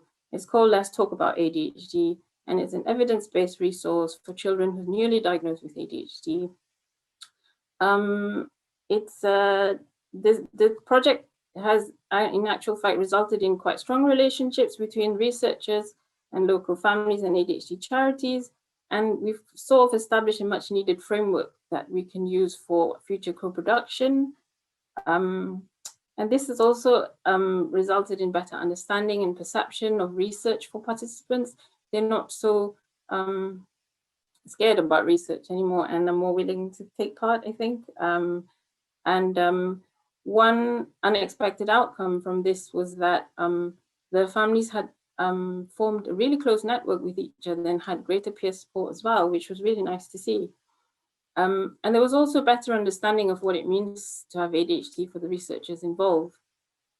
And so to take this on further, we'd like to sort of disseminate this animation further, and also get opinions from those who use these resources as to how useful this resource is, and this could somehow feed into sort of future development of further resources for individuals diagnosed with ADHD and their families and carers. So we'd like to thank all the children and families and health professionals in the field who shared their experience and research to help us co-produce this animation. And our thanks also goes to Wellcome Trust for funding our project and making the animation possible, and also the digital media company Spin Dogs for their work. And we really hope that this animation video will be a valuable resource for people to use, and really encourage people to sort of share this and use the video if you need to. So the animation is available on the NCMH website, which the link is there, and it's also available on YouTube. And if you're interested in sharing our video in schools or children's group or as part of training, we would really love to know, especially if who the target audience is and if there's any feedback about it. And there's my email address and another contact as well. So thank you for listening. ADHD stands for Attention Deficit Hyperactivity Disorder. Did you know that anyone can have ADHD, even adults? About 1 in 20 children have ADHD, which is more than 1 in every class. Someone in your family may even have it too. If you have ADHD, you might feel like you have a lot more energy than others, find it hard to pay attention, get distracted easily, find it hard to sit still, or not shout out or interrupt others. Lots of people feel like this sometimes, but for someone with ADHD, it might feel like this most or all of the time. This can get in the way of doing important things, like in school with homework and friendships. This can sometimes get them into trouble more than others. Not everyone with ADHD has the same difficulties. ADHD can appear in different ways at different times for different people. That's why sometimes it's hard to tell who has it. Some people may also have difficulties with reading, spelling, or being clumsy. Some may have difficulties communicating with people or have bigger emotions than others, like feeling more worried, sad, or angry. Scientists have found that the brains of people with ADHD can work in a special way, including parts of the brain that help with things like attention, stopping and waiting before doing things, and organising thoughts or actions. For me, ADHD feels like you are watching TV, listening to music, and talking to someone all at the same time. It's really hard to know what to pay attention to. A special doctor can tell if you have ADHD. They will speak to you, your family, and your teachers to find out more about you and think very carefully before deciding if somebody has ADHD or not. They will also talk about the type of help you might need. Knowing that you have ADHD can help you and others understand you better. You might need help with things that you find hard, and that's okay.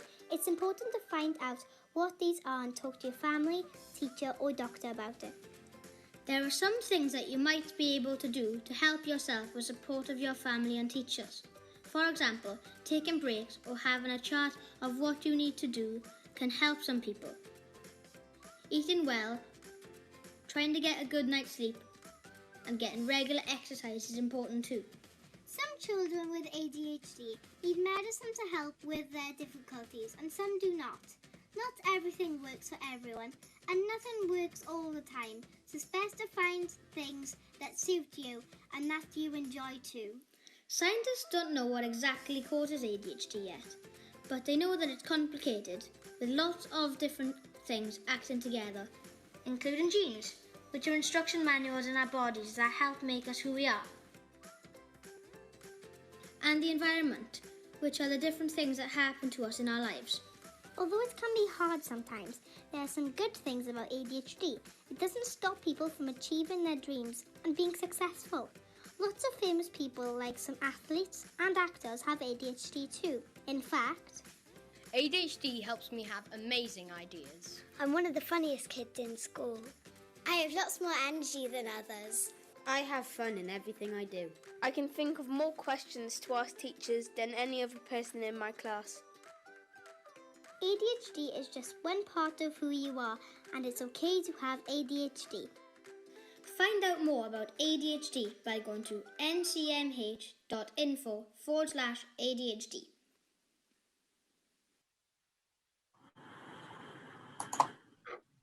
Yeah, thank you so much for sharing that with us. I thought it was really wonderful to be able to see the animation after hearing your presentation about it, and really seeing those, hearing the children and young people's voices at the forefront, and all of the strengths that they could talk about, all of the good and positive things about themselves too, because so much of what we hear is from that deficit or negative perspective. So thank you so much for sharing that with us too.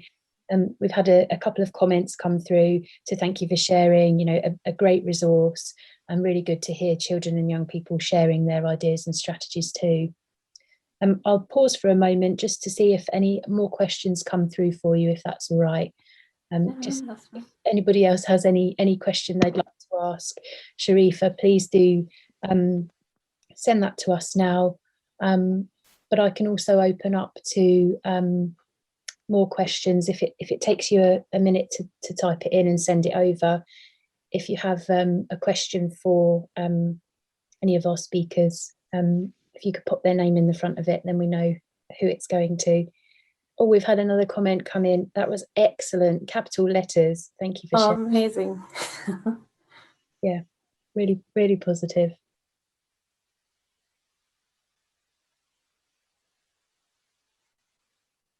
It was really nice to get involved in this project. It's a really different way to get people involved in research as well. So, yeah. Great. Thank you.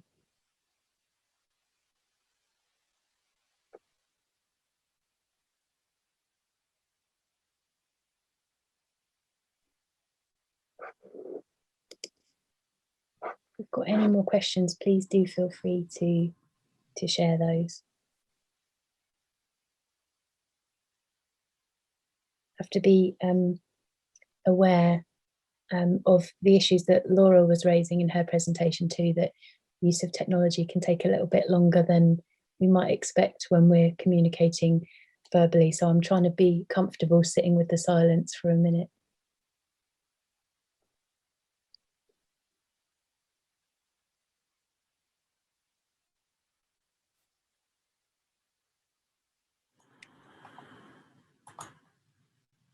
Okay, well, I'll thank you very much again, Sharifa, and I'll hand over to Janet for a wrap up.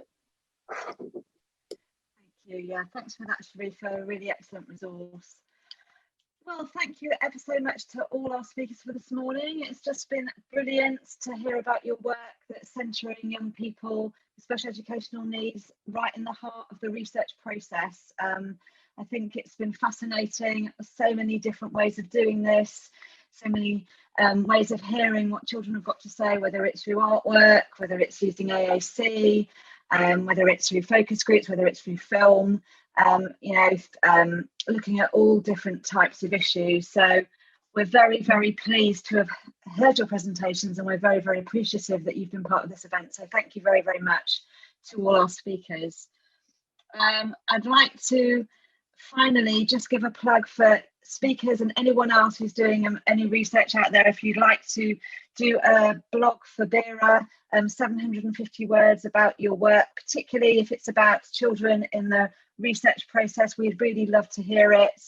So please do go onto the BERA website and contact Jerry, who organises the BERA blog. And finally, for our SIG, our Inclusive Education SIG, it's fantastic to have an event like this, and we really hope that this is going to start lots of other ones about children in the research process. So if you would like to take part in anything, if you've got any good ideas for an event like this morning, please let us know. And if you've got any research that you're doing that you'd like us to advertise through our newsletter, then myself and Louise and Tom would really like to hear about it. And people this morning, if you've got papers about the work that you've talked about, or websites, if you could send those to us, we'd love to be able to share it with people in the Inclusive Education SIG in our next newsletter. So thank you again, everybody, for coming, and thank you for those people who've presented. I think it's been a really, really inspiring morning.